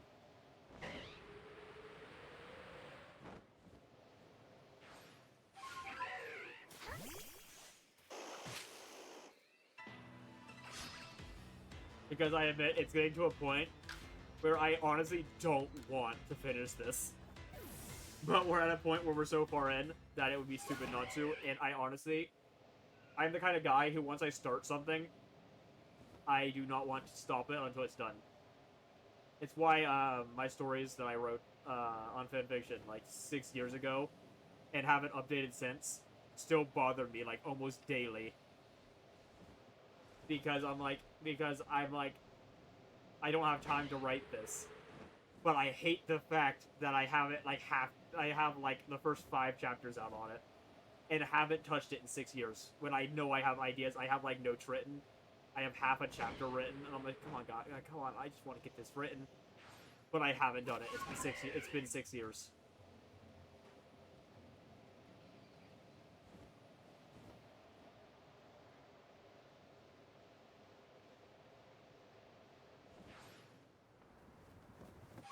A week or month or so.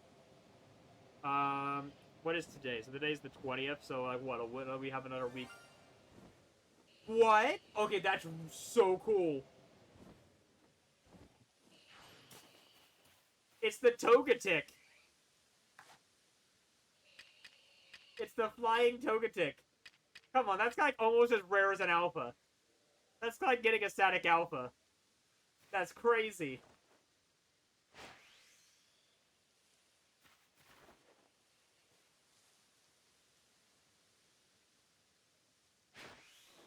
Gotta hit it first now. That's so cool. Okay, that's probably one of the core shinies we found in a while. Except for Vulpix, you know, at the start of the stream. Vulpix beats this.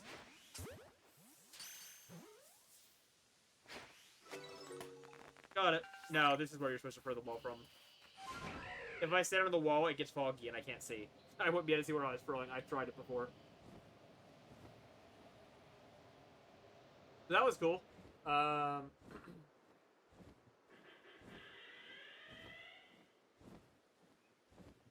Let's update that real quick.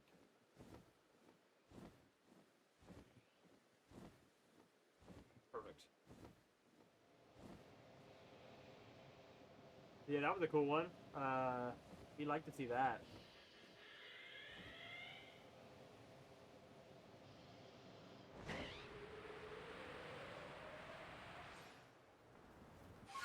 Yeah, that would probably be a good idea. I'll be honest with you, that's probably what we'll do. Today's the 20th, so what we'll probably do... Okay, so Friday is... Hold on, let me look up the calendar real quick.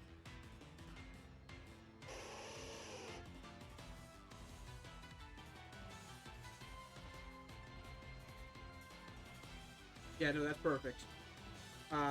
Because next Friday is the last day, will be the last Friday of the month, and Monday would be Labor Day, so on the 2nd of September.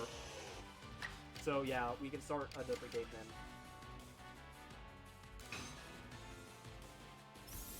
And then do like Legends Arceus on like the last week of the month or something.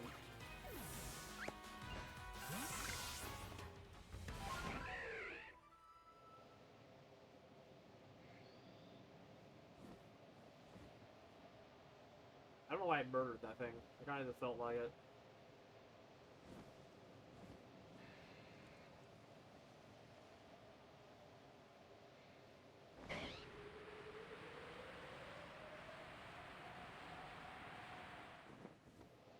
So what we'll probably do then...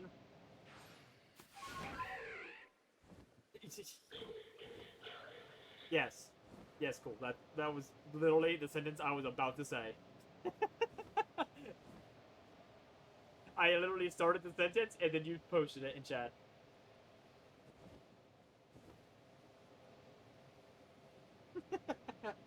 Yeah, we'll go, and then on next Monday, we'll put a poll out.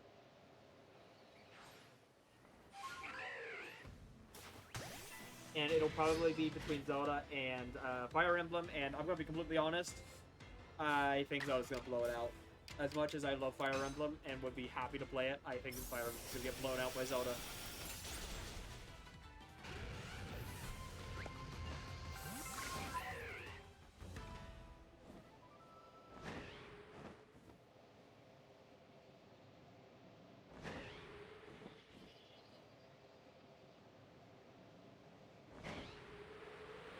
I think the craziest part is, if we do that, and that would mean we'd have, like... Oh, that's a Chorby trait. That would mean we'd have, like... 20-ish streams. Yeah, probably like 18 streams of Breath of the Wild before the next, Pokemon stream. Honestly, no, probably 15. It would probably be 15. It'd be 3 weeks of that, and then 1 week of Legends Arceus. Yeah, so it would be... We'd have 15 streams of Zelda, and I'm gonna be honest, 15... What's 15 times 3? 45. No, we wouldn't be able to, we wouldn't be able to finish it in 45 hours. We'd have Zelda done in 2 months, I think. I think we could do Breath of the Wild 100% in 90 hours.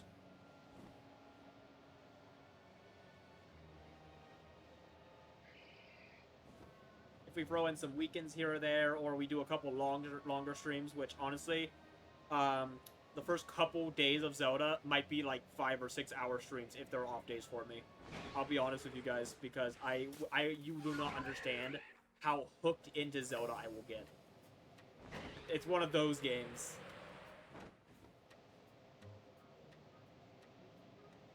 Like how that one last day of Stray, I we finished the game, but I just felt like playing more, so I said screw it, speedrun time, and we just played another like 4 hours, and we did like a 7-hour stream. Yeah, it was that. We'll have that for like the first week of the game.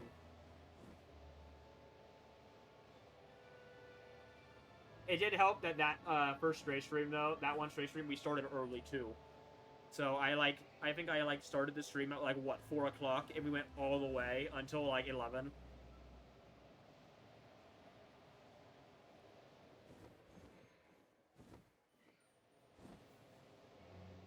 Yeah, I know exactly. Yeah, Zelda does. Breath of the Wild does that to you so easily. And honestly, I think that's part of the difference between Breath of the Wild and Tears of the Kingdom, because I did not have that happen nearly as much in Tears of the Kingdom. Like, maybe the first 2 days that happened, but I never, like... There were days where I would play Tears of the Kingdom for an hour, and I would be like, alright, I think I'm done with this for the day. I never had that with Breath of the Wild. There was never a point where I kind of got bored and was like, alright, I'm gonna go play something else for a bit. Like, no, I would play Zelda, Breath of the Wild, until I had to get off. I can't believe that thing was shiny.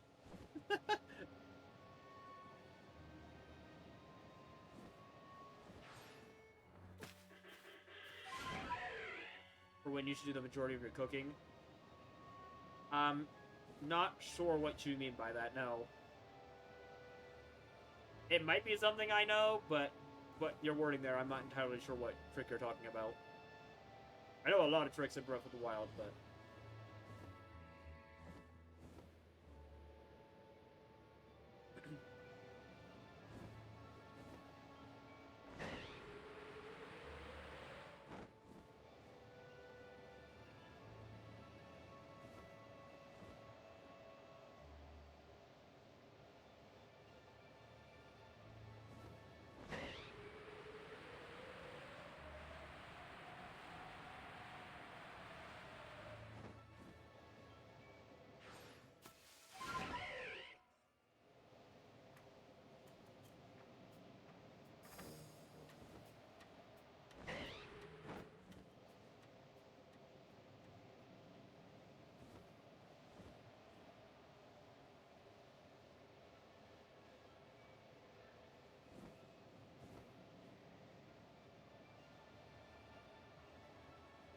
And you want to know one fun thing about the reason I'm saying Breath of the Wild versus Fire Emblem Three Houses? The particles start rising from the ground. Any food you cook will have bonuses. Really? Okay, that I actually did not know. But I don't feel like that's as necessary. I've never had that kind of need. Because I already kind of know how to make all the busted crap food already. I've never really had the need to do that. Oh.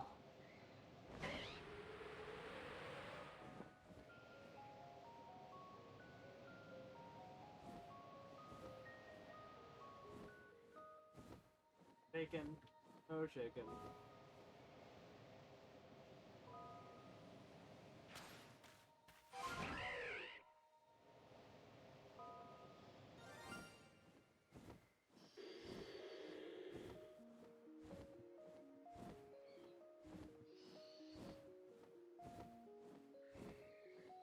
Alright, guys. I think the stream's over for the day.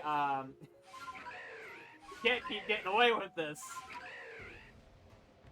We can't keep. This is gonna. We're evolving this. This is our new Ursaluna for our decks. Yes, I have another P-block.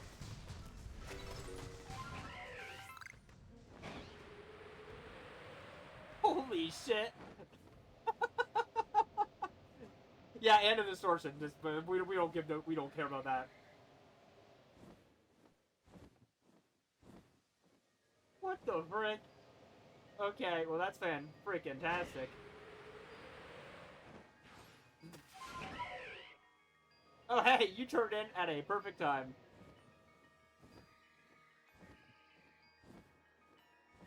Yeah, that is crazy. Ursaluna's already huge. Yeah, it is. So, okay, let's recap our shinies for the day. That was the first shiny of the day. We started the day with a Vulpix, so that's already fantastic. I mean, you can't beat a shiny Vulpix. And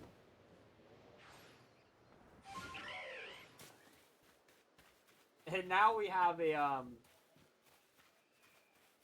and then the second thing we got was the Flying Togetic over on the other side of the Irelands, which is insane.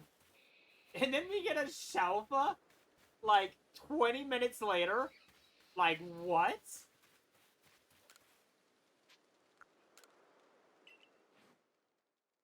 Like, what in the heck?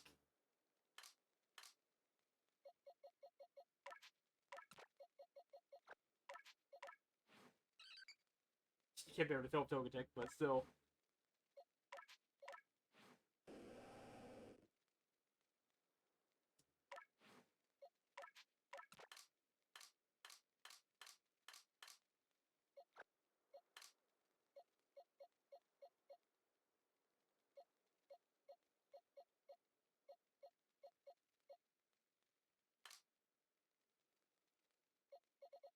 Where is our current Ursaluna? There it is.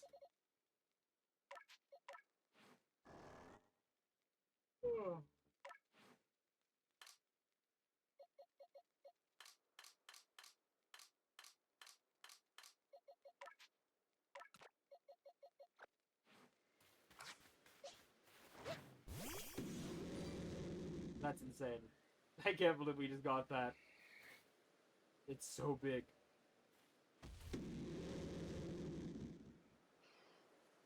It's already freaking giant, guys. That's the moon today. Right. Alright, so we'll get a P-block.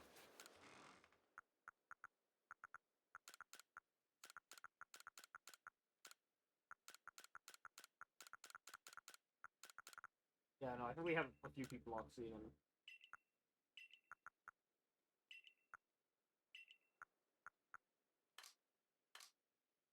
Yeah.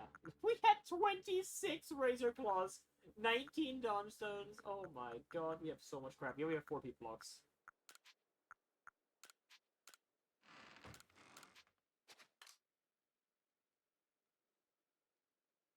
Oh yeah, yeah, me too.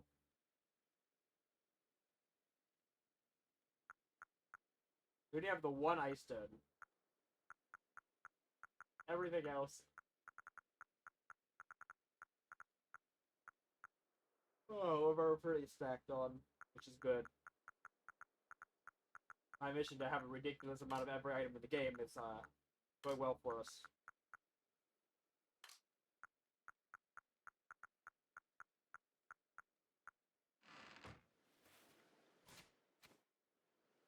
save immediately. Damn, imagine. Alright, let's get this going.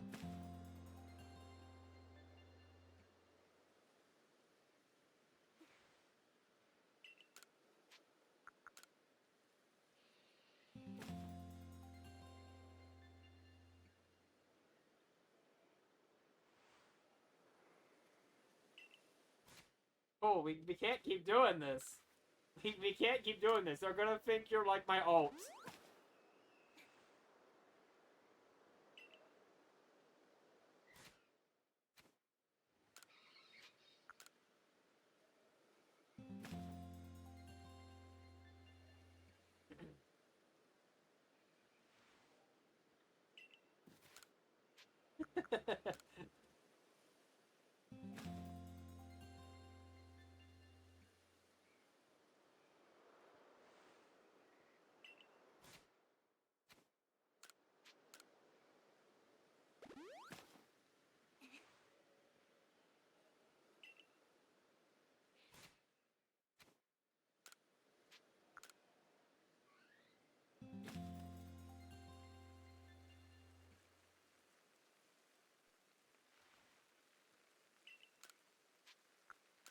Oh, I went to blind again. Oopsie.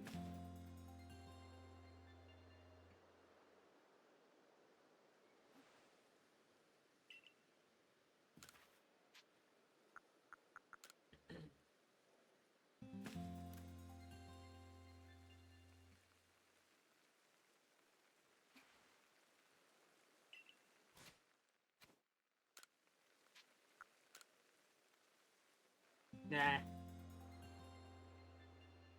It would suck, but nah. We're not gonna. Nah, it's fine. Nope.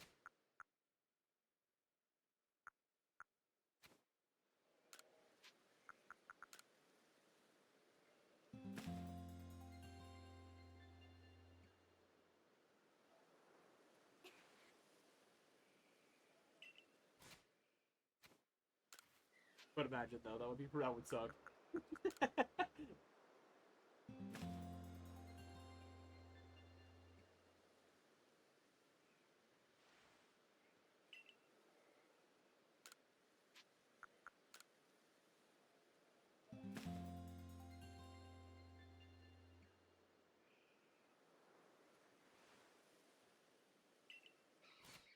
Oh, there it is. That was fast. Give me.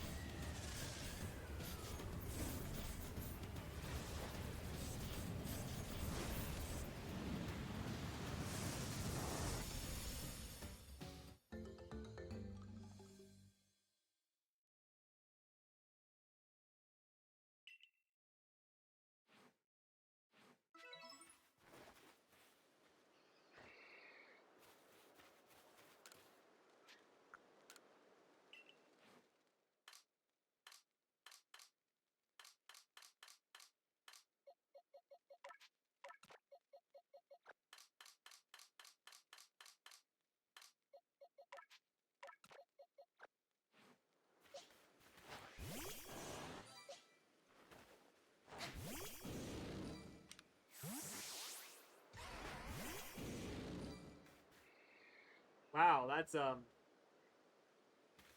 honestly kind of disappointing. Not that much bigger. I mean, it's definitely bigger, but like, not that much bigger.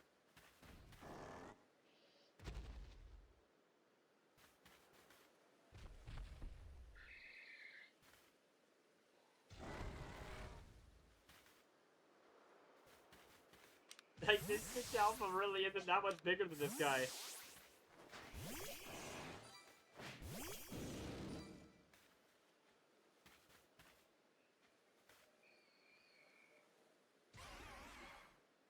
Hold on, let me check this.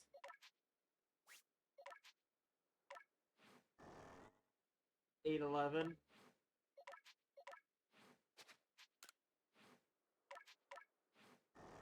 Head 9.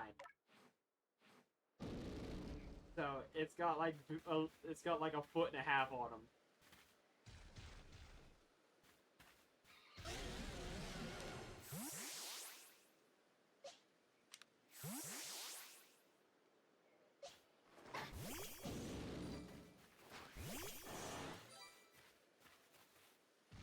one's definitely longer. You can definitely see that.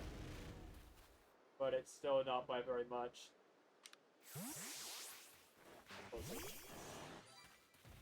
Oh, there you go. That angle's a little better. You can see it a little better on that angle there.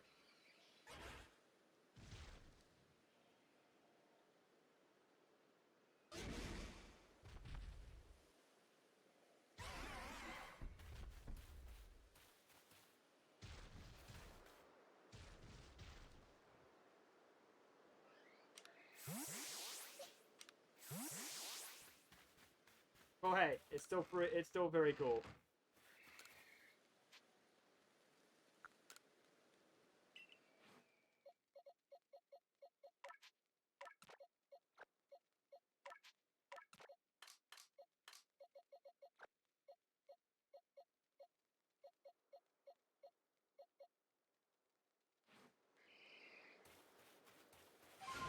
Yeah, and we have two of them, and they both murder us in a heartbeat.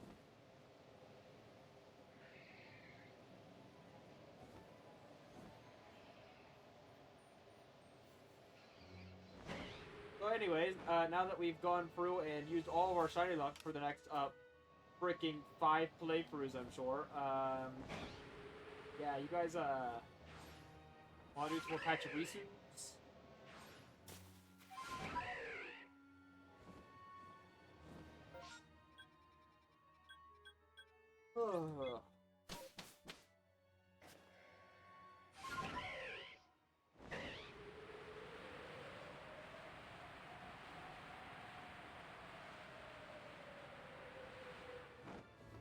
At that point, I don't even know what to say.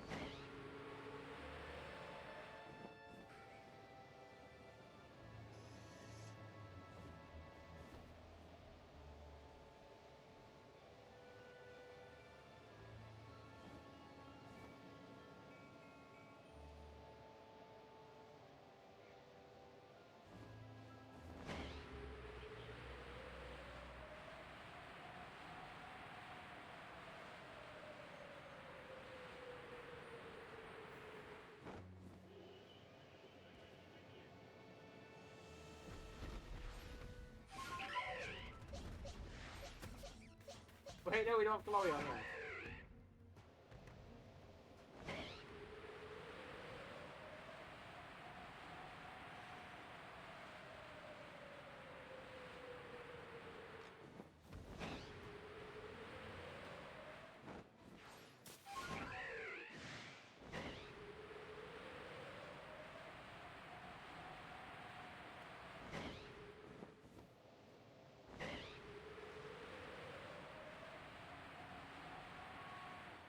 Anything over on this side?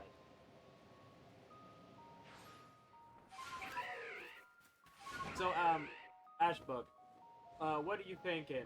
We're considering picking up a new game at the start of the month, and kind of letting Legends Arceus take a slight backseat for a bit because, I mean, let's be honest, we're getting burnt out on it after playing it for so freaking long. So we need a bit of a small break. But Breath of the Wild 100%,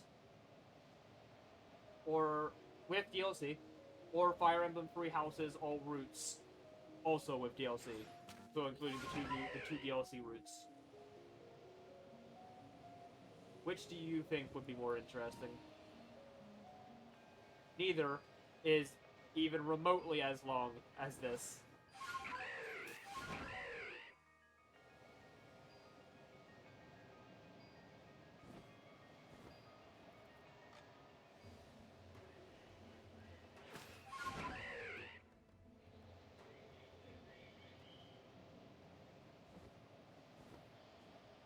Yes. And Three Houses will probably not. I probably will not do it in like the mode where I probably won't do permadeath in Fire Emblem. If I'm being honest. Because I know that it's like the way you're expected to play, like classic, but I don't know. I just don't enjoy it. It adds way too much stress.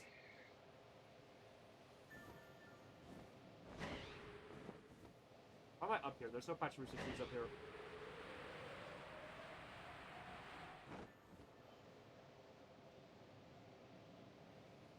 You haven't really. Oh man, those are both like 10 out of 10 Switch games, like must-haves. Breath of the Wild definitely more so, but yeah, Three Houses is like one of those really big games in a genre that was niche until it existed, and then suddenly it's no longer niche anymore, and it's mainstream. Fire Emblem Three Houses outsold the entire genre it's part of. That like specific style of RPG has existed for a while, but that one specifically has sold a ridiculous amount. Not necessarily the tiebreaker. I'm probably gonna do a poll on Discord at some point. And I'll just add your vote too on top of whatever is picked there.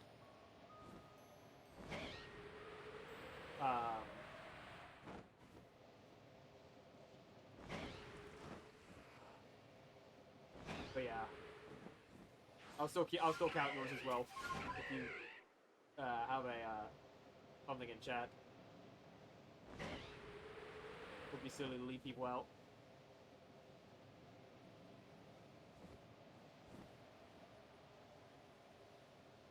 Fair enough. All right, I'll have to make a note of that.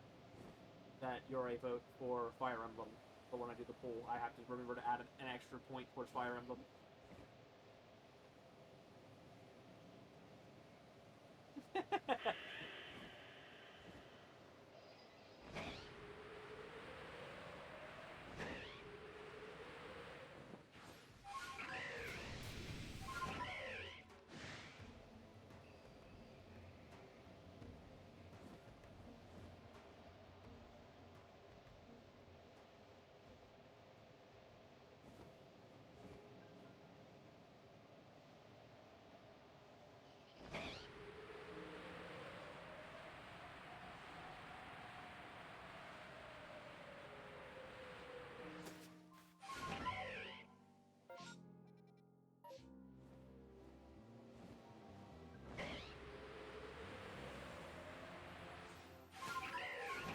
I also I need to play Engage at some point. I've heard it's not very good. I'm gonna be completely honest.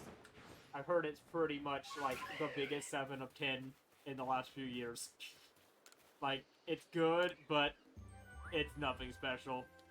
Oh, also we got the Togetic and the Ursa Ring on the same cycle. That is insane. On the same cycle.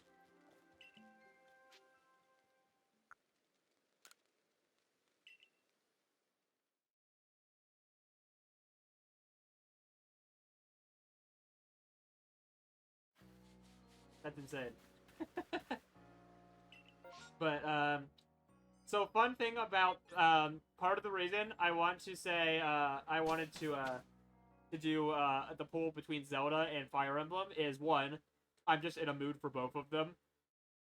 But also, it would then mean that we would have a poll between Warriors games, eventually, afterwards. It would be between Fire Emblem Three Hopes and, Fire Emblem Warriors Three Hopes, anyways. And Hyrule Warriors, Age of Calamity. But both those games have Warrior sequels. And ironically, if we finish Persona 5 as well at some point, we can add Strikers to that too, and we'll have like the triple Warriors cameo thing.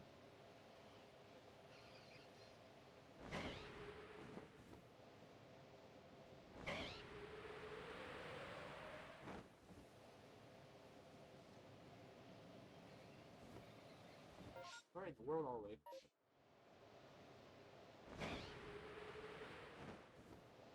If that ends up in a pool, the free Warriors games, yeah, it's really tight. I love all 3 of them. But yeah, both. I mean, I guess you probably haven't played Free Hopes, but Free Hopes is also fantastic. Yeah, Free Hopes is also fantastic. I'm gonna be honest, it was so weird to me.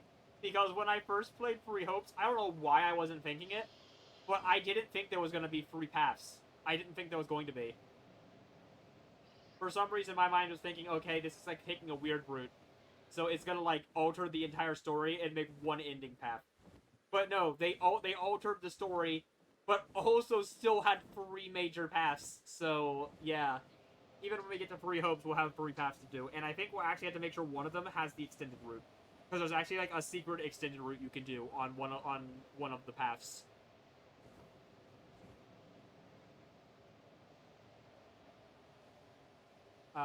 So I'll have to make sure I do that as well. It basically adds a chapter to the game.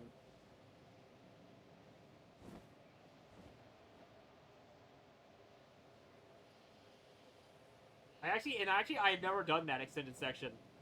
I actually missed it on my personal playthrough. Yes, I own that. I own that. So yes, absolutely.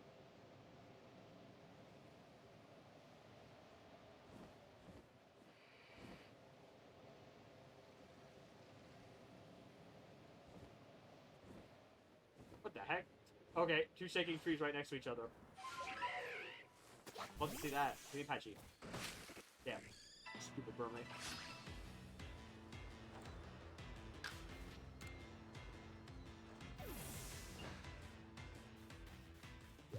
Yeah. You'll find that I own the DLC for most first-party Switch games. Oh, sweet Patchy! Let's go! That's the 4th of the day.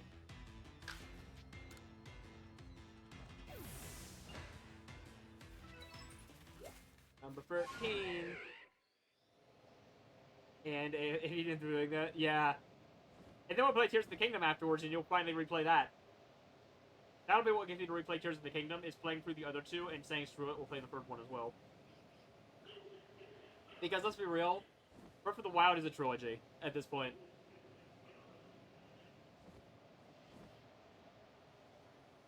Because, although they don't reference it, and they're actually, okay, there's one, as far as I know, there's one singular Age of Calamity reference in Tears of the Kingdom. I was really hoping Sidon would, like, mention Age of Calamity in Tears of the Kingdom. Like, make some weird one, like, some random offline about it, where he mentions it vaguely. But he never does. But there is one single reference to it. I actually didn't know this was in the game. I never found it. But that's kind of the cool thing about these maps, is they're so big, it's hard to find all the little secrets. The king, there's a grave for the king, and there's a royal greatsword on top, which he did not use. Which there was the only time we've ever seen that sword tied to him, is the fact that that's his weapon he uses in Age of Calamity. That's the only Age of Calamity reference in the entire game.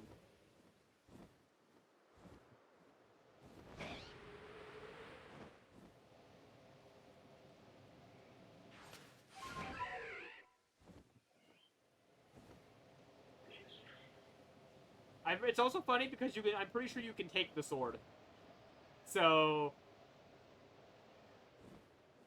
yeah.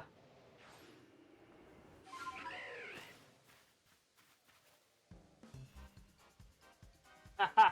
Get wrecked. Potter.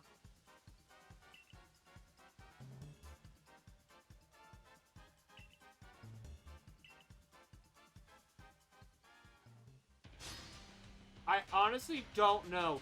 It actually, I thought it would be in the castle, but now that I think about it, I bet it's on the top, I bet it's on the Great Plateau, on the top of that tower. Like, on the tower, on top of the mountain, where you meet him and he gives you the pants.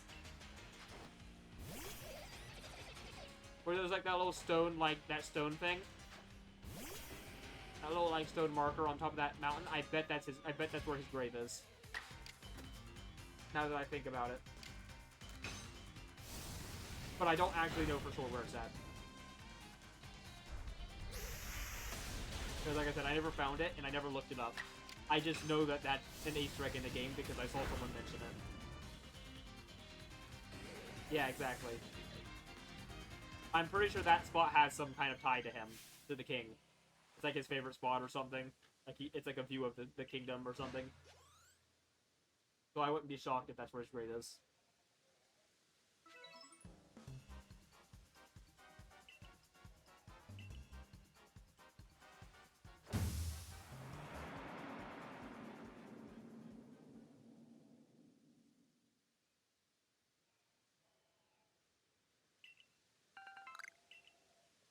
Alright, I see another shaking tree.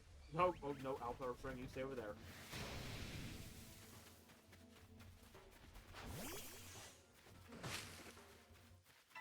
It is where his grave is? I just looked it up. Is that stone marker his grave? Because I just realized that actually might be what that is in Breath of the Wild. I can't remember off the top of my head. But that actually might be his grave in Breath of the Wild, even. And that's why you meet him up there.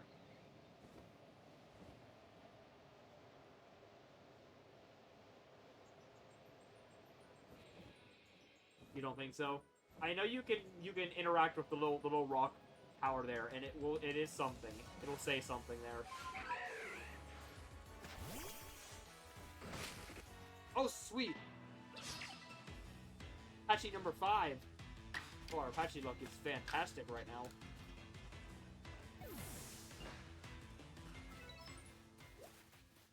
$11 more. We found 5 today.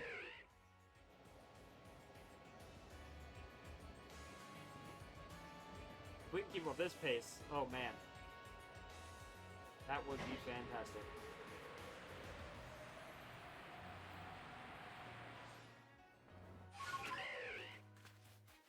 You know, I really wish they didn't make us see that many out of trees for Pachirisu, given it's kind of uncommon. That should have been. That's one I'm kind of like, this should have been like a 15 at the most. Honestly, I would have said 10.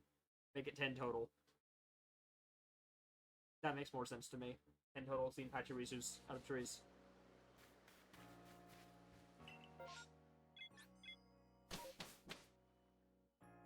Ugh.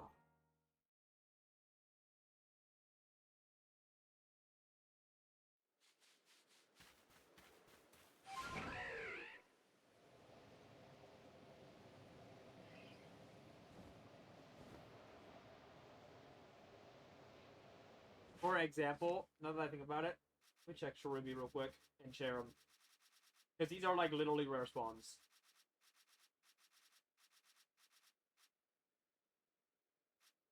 They're like they're like rare spawns that are guaranteed in certain trees.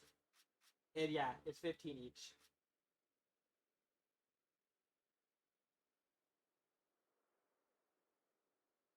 So the fact that Pachirisu is rare and not guaranteed is in the trees where it spawns is kind of dumb. I feel like that should have been a 15. Pachirisu.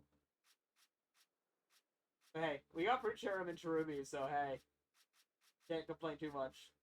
They actually were not that bad. You've actually gotten a shiny Cherum? That's crazy, dude.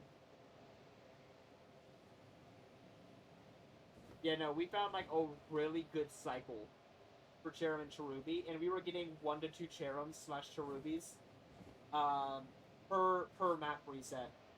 And the map resets only took like 5 minutes. It was crazy. We got through both of their tasks in like 1.5 streams. Like from start to finish, after having only seen like 1 of each. It was so good. Unfortunately, Pachirisu is a little trickier because we have to kind of check the entire map. With Pachirisu, I had found with Cherum and Cherubi, there was like a perfect map. Like I had found a map, and it was so easy that the trees were kind of like lined up in a way where I found like a very good path where we could just kind of go and follow them and hit every single tree on the map, and in a very efficient manner. And then we memorized that path after like three cycles, and then we just kind of went for it. It was pretty good. I heard a Pachirisu. Like, overworld Pachirisu noise. Speaking of which, if one of you guys could be up in the... Like, hey guys, you could do a favor. Go climb up in that tree. And then like jump at me when I just throw a Pokemon at you. That would be great. Alright, guess not.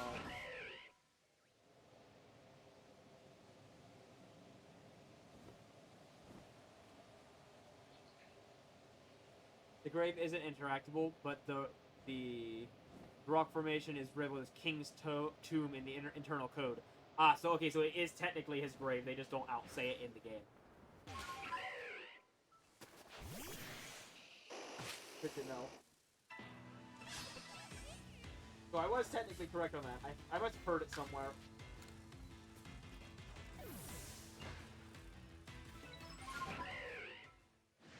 Alright. You only need to see 6 more Combies out of trees as well. So that shouldn't be too bad when it comes time for us to handle that.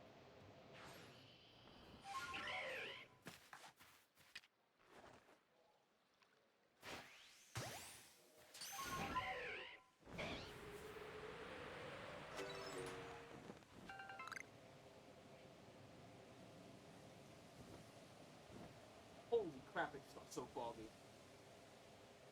Oh, that is such thick fog. Can't see crap.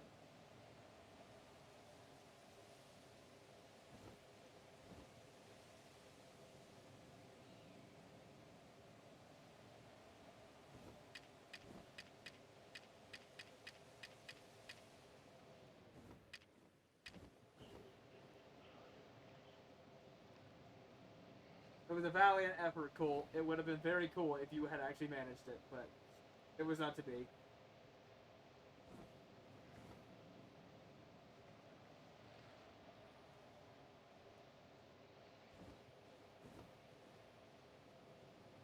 Cole would have been living up to his name.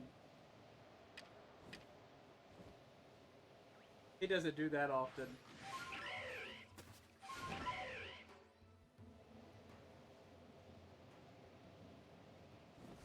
For a guy named Cole, he's pretty lame a lot of the time.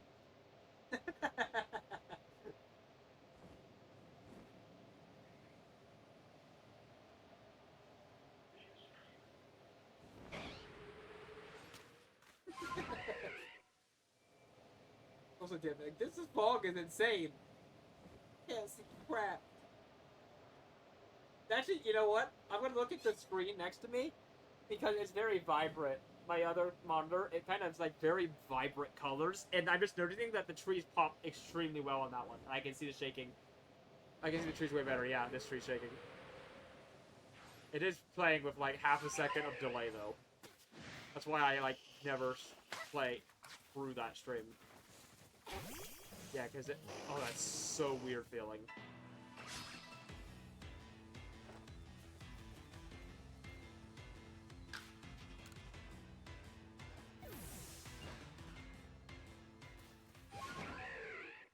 For me.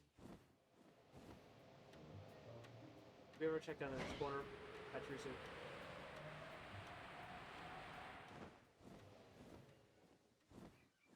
Nothing. Okay. How long did it get it? If it was already foggy like that, how does it get like over the wall? Oh my god. Yep. Alright, guys.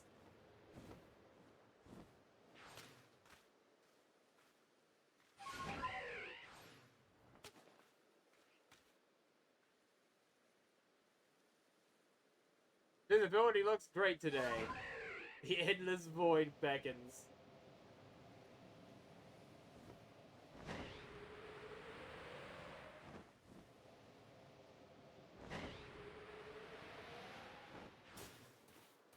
Alright, let's reset the area.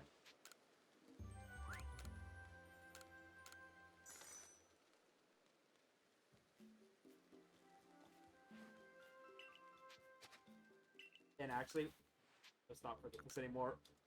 Welcome back, welcome back.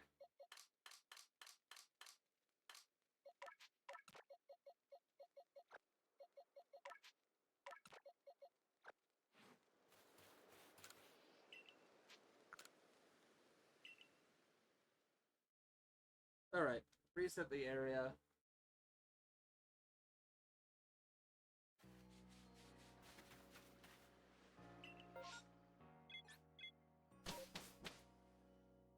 Another potential,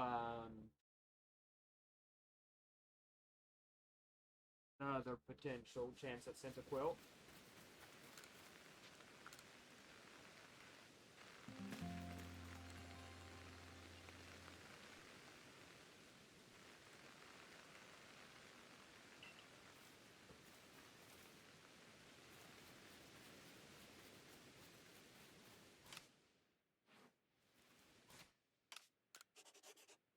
Yes, it is. We've already got the Samurai. We just need that, and we need the Decidueye. Oh, whoops. Put him away.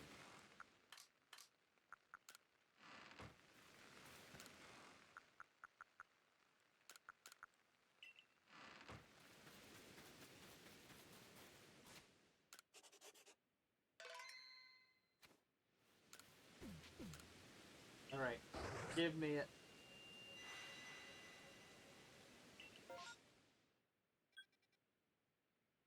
Or not. We already have Livigant, correct? Yeah, we got the Livigant. We got both the Goomies. And we got the Ursaluna twice. So, we don't need anything here.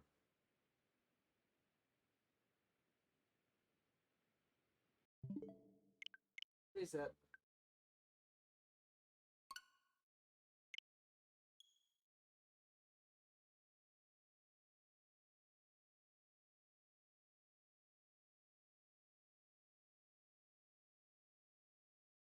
I don't know if I've ever seen Shiny Hisuian Typhlosion.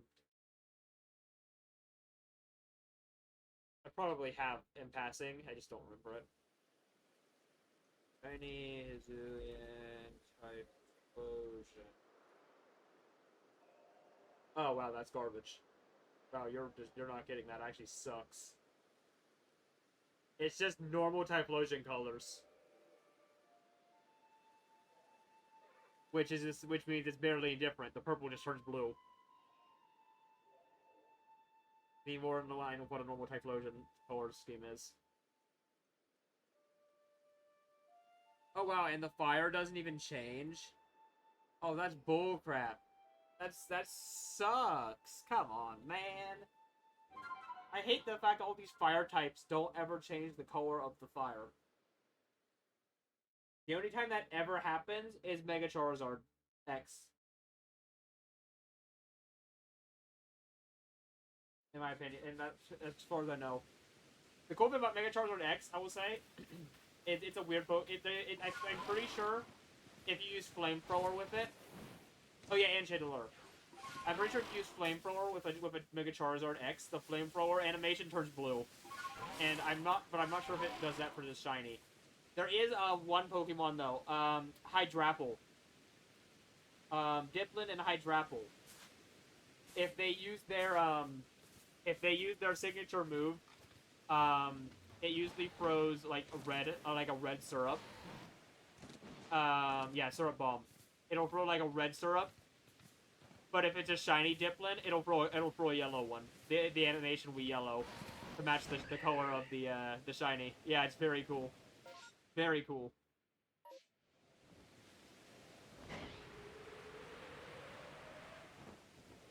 It's one of few shiny Pokemon that actually has like something outside of the Pokemon's color. I mean, it's still just another cosmetic change. It's just the move is slightly different, but it's still cool.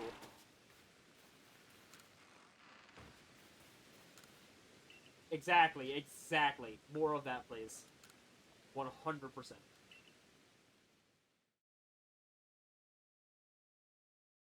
I just want them to focus on remaking the models of every Pokemon now. We're so due. When they redid the Kanto starters animate models for Scarlet and Violet, oh my god, they look so much better now. Like, yeah, there's the new textures on them, which makes them look better. But oh my god, seeing the new Charizard, Blastoise, and Venusaur models, comparing them to the Gen 6 models that we've had all the way from since they've been using since 2013. Like, God, they need to just go through. I think what needs to happen is that maybe they don't have to do them all at once, because I understand that's gonna be annoying, and you know how they are lately about cutting the Pokédex for reasons they can't even tell us. They can't even like tell us truthfully. Tell us they cut them for they cut the national dex to help make all the Pokemon they do give you better, but then they didn't. Yes, they did. I'll send a... Hold on, give me 1 second. You should have with Charizard, because Charizard's flying. it has a crappy generic flying animation from Gen 6 all the way up through Gen 8. Because of the fact that because it has wings and they wanted it in the flying battles in Gen 6, that crappy like weird side mode that no one ever did. So Charizard new model comparison. Oh, they also fixed it. Blastoise, when it uses Hydro Pump, it now actually uses its cannons finally. They gave it now. Blastoise has a unique Hydro Pump animation where it shoots two blasts of water, one from each of its cannons, instead of one singular giant blast. It's two slightly smaller ones. Yeah, they did that. When they did it, they also fixed it. All right, here we go. I've got the models. Oh, but they're so blurry.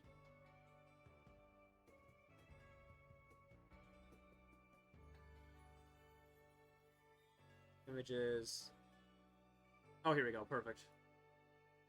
That is exactly what I need.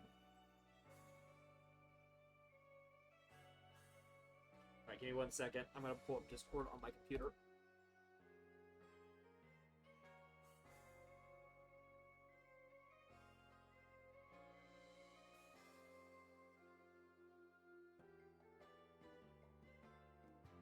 Let's open that real quick.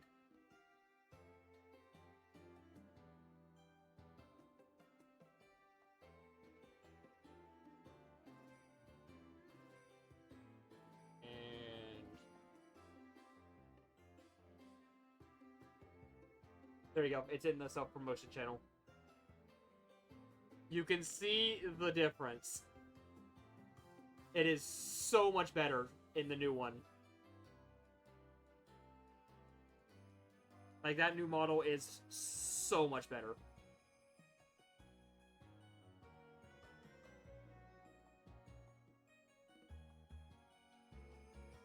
It's got a bit... It feels like it's got a bit of that energy back that was missing for so long. You know, like how sprites always felt like it gave them... They had personality, but it felt like in Gen 6, all that personality kind of got sapped away for the generic 3D models they gave everything. That Charizard model feels like it's getting a bit of that personality back. And I really like it. Like, I hate Charizard, but damn, I gotta say that's a good model. It works really well. And they did the same for both Venusaur and Blastoise. They both got new ones as well. They're the only Pokemon in the game that, to my knowledge, that got brand new models entirely. Aside from the, just having the added depth to the mouth and the eyes. They're the only ones from the ground up. Completely new models. Let me look up the other two real quick.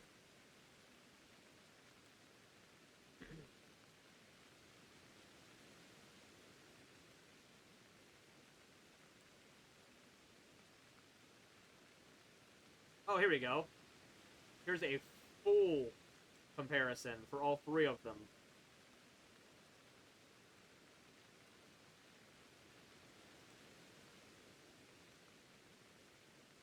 There we go.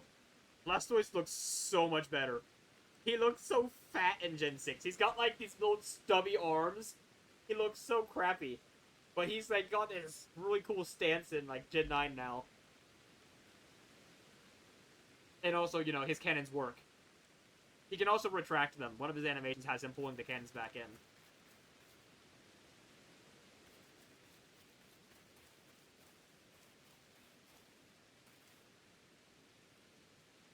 I mean, there's also the fact that the Charizard on the left is flying, Cyan.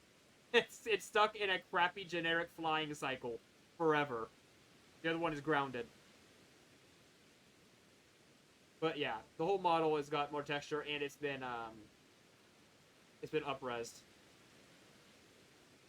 But yeah, the face is definitely the most noticeable. You can also tell on the hands. There's more polys on the hands and the arms.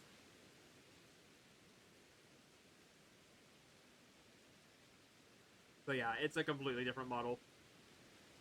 The wings are also different.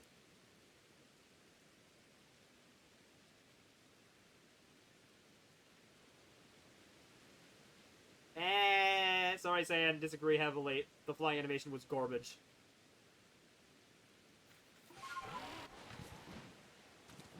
it made it look, in my opinion, it made it very unintimidating. It made it look very generic and really, honestly, kind of goofy. It did not fit for Charizard. Charizard is not a kind of Pokemon that just sits there and flies in place like that.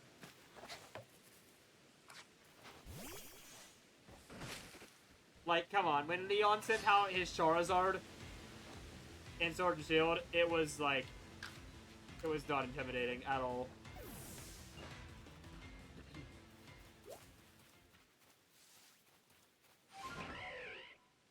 Okay, no, hold on. Hold on. You cannot tell me the Blastoise has no difference. The arms are literally a different shape on the new model.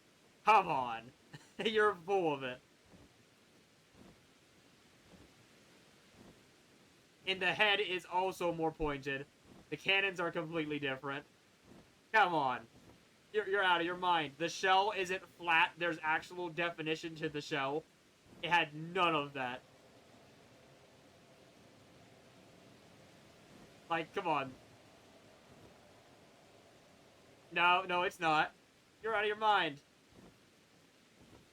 The shell on the 3DS model is completely flat all the way across. On the new one, you can like see the thing around his neck is defined. All the little lines through his shell are completely defined. His arms are a completely different shape, held down. The only thing that looks the same are the legs. That's the only thing. Yeah, the cannons have more depth to them as well.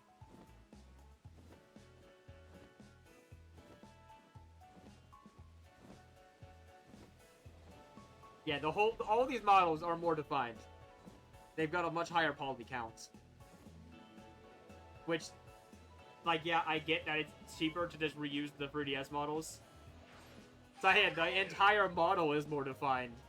Like, they literally upscaled the poly count on all of the models. That's what they did.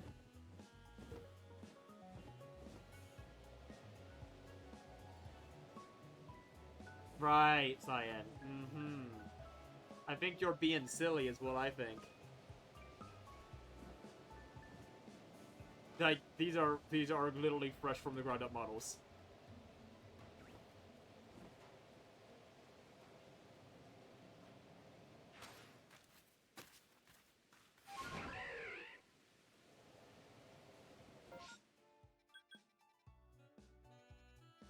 Nah, I think Cyan's being silly. I think he sees the I think he sees the differences. I think he's just being silly for the sake of being silly.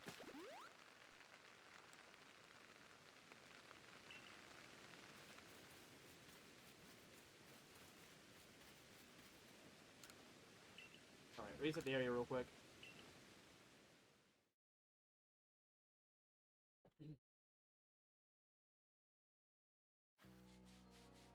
I think Cyan is missing the difference between... if you're being 100% serious, I think you're missing the difference between a different pose and a different model. Because yes, Blastoise and Venusaur are basically in the same poses, with mild differences. But the model is completely redone. They're all more defined, dude. I don't know what to tell you. I don't know how you don't see it.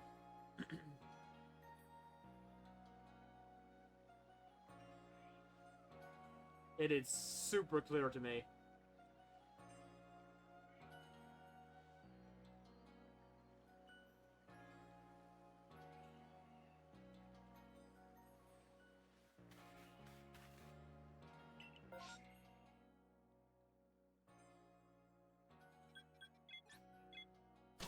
What do you want, kitty? Oh yeah, the cat's back in my room now, by the way.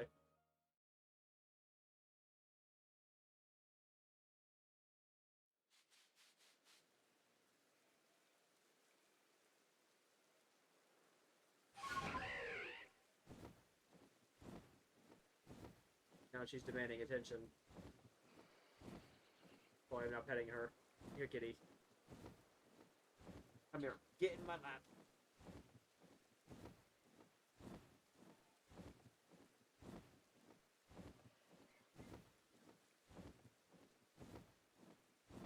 Alright, I have a cat in my lap now.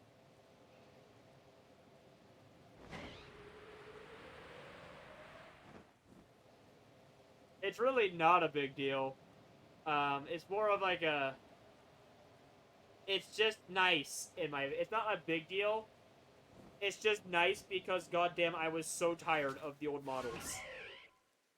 And because they've needed redone for... They've been redone for so long.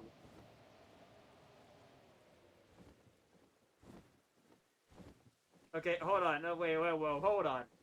Cyan... Okay, oh, jeez, Cyan. Cyan, do you know what RTX means? Because that's not what that means, what you just said. RTX is a lighting engine, my friend. Gonna say.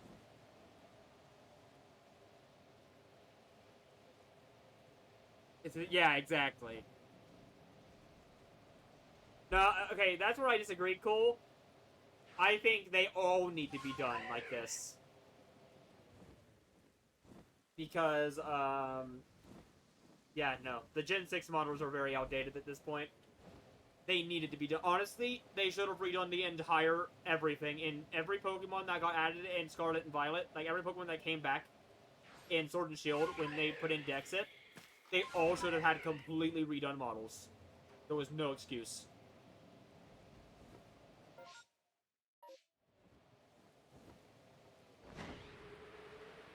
The fact that they were not given fresh models is insane to me.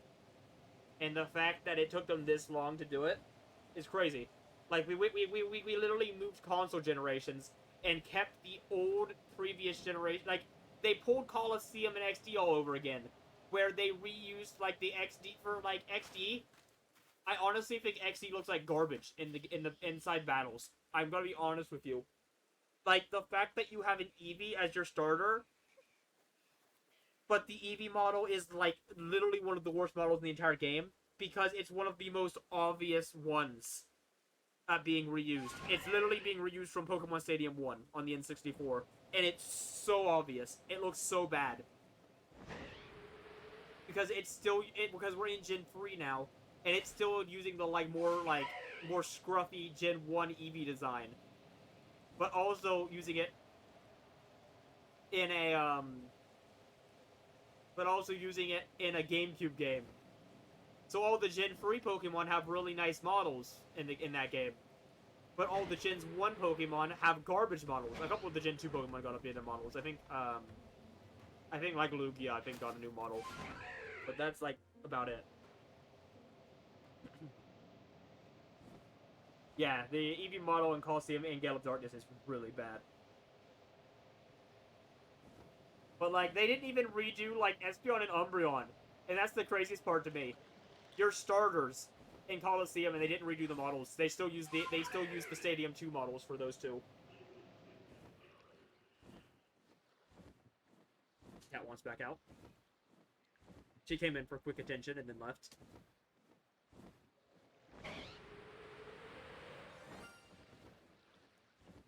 Oh. Alright. Well, we're a little late, buddy, but if you want to join...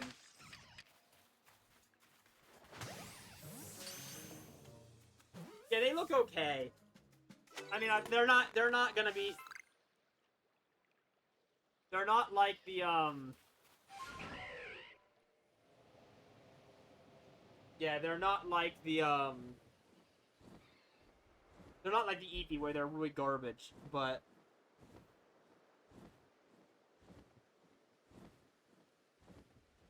They still should have been redone again. They should have had them. They should have got new models.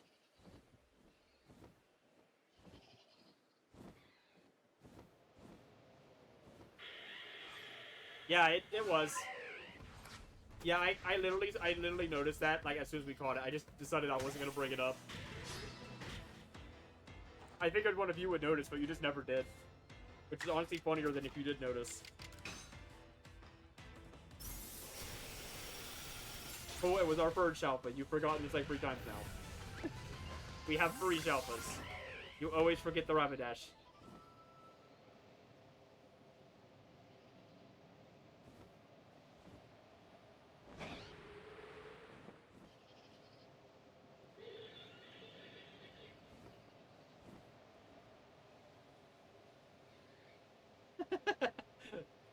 I really don't know.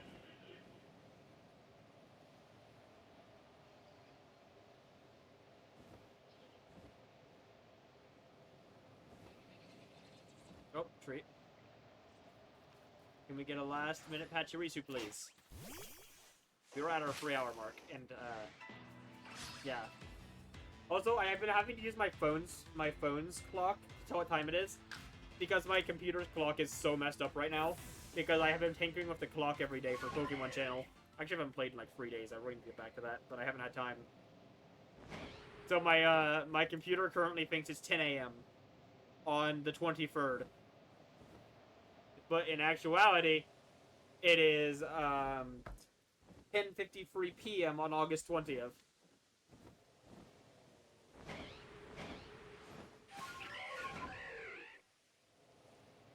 And you think that's bad? Just wait till I start doing Animal Crossing on here.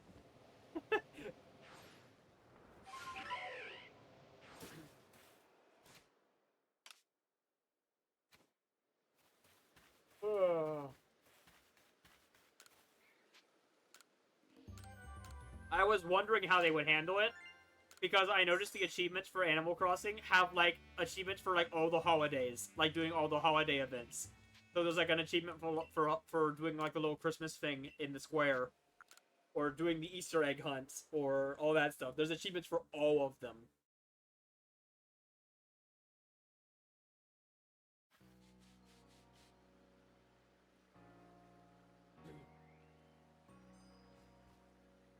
Yeah, see, when I was trying to 100% New Horizons for a while, I would jump 3 months in a single day.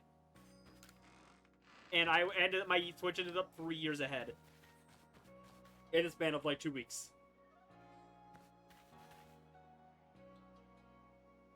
Yeah. Because what I would do is I would just set the day, I would log in, I would check for red, I would get all the fossils, which I didn't even have to do very long. Because I got all the fossils within like an hour of resetting the day over and over again. So I had to so my search basically became look for red to see if he pops up so I can get paintings off of him. And go to Timmy and Tommy and buy whatever they have in the shop. And then do tasks, and then make sure to at least say hi to all the villagers in town. So they don't move out, because that's the one thing you gotta be careful of when you time travel so much. Is the villagers, if you don't interact with them, they will leave. And I needed them to all stay and be happy.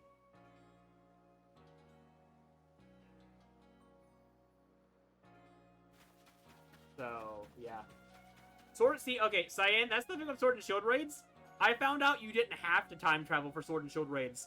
So, fun fact, if you just beat every raid, if you do every raid in the wild area, it automatically resets all the raids and new ones spawn. Yeah. I learned that by doing it myself, because I was like curious. Because I was kind of like, well, because I didn't want to do the reset day thing at the time, so I was just kind of like, all right, I'm just gonna go through and beat all these raids for the day because I may as well, because they were kind of like daily events. But then I beat them all, and like, wait a second, there's like 6 more, and then I tested again, and yeah, once you beat them all, it automatically just resets them and gives you new ones, so you never actually can run out of raids, which is nice.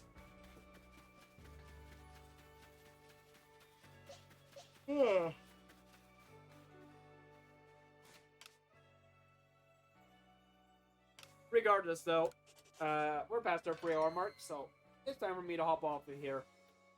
Hope everybody enjoyed the stream today, but I'm getting off here. I'm gonna get ready for bed, all that jazz. I'll probably watch some YouTube for a bit, then I'm gonna pass out because I got work tomorrow. Not too early though. Tomorrow, I work at noon tomorrow, so that's not too bad. But yep, I'll see you guys tomorrow after work. I'm not entirely sure how long the stream tomorrow will be, like I said, because I had to work at 7 the next morning, so I can't be, so literally I would have needed to be in bed an hour ago for tomorrow, if that makes sense. Like, it's 11 p.m. right now. I'll need to be in bed tomorrow at like 10 p.m. So stream might be short, so that I can still get to bed on time. But we'll see. But regardless, I hope everybody enjoyed the stream. I'll see you guys tomorrow. Have a good night.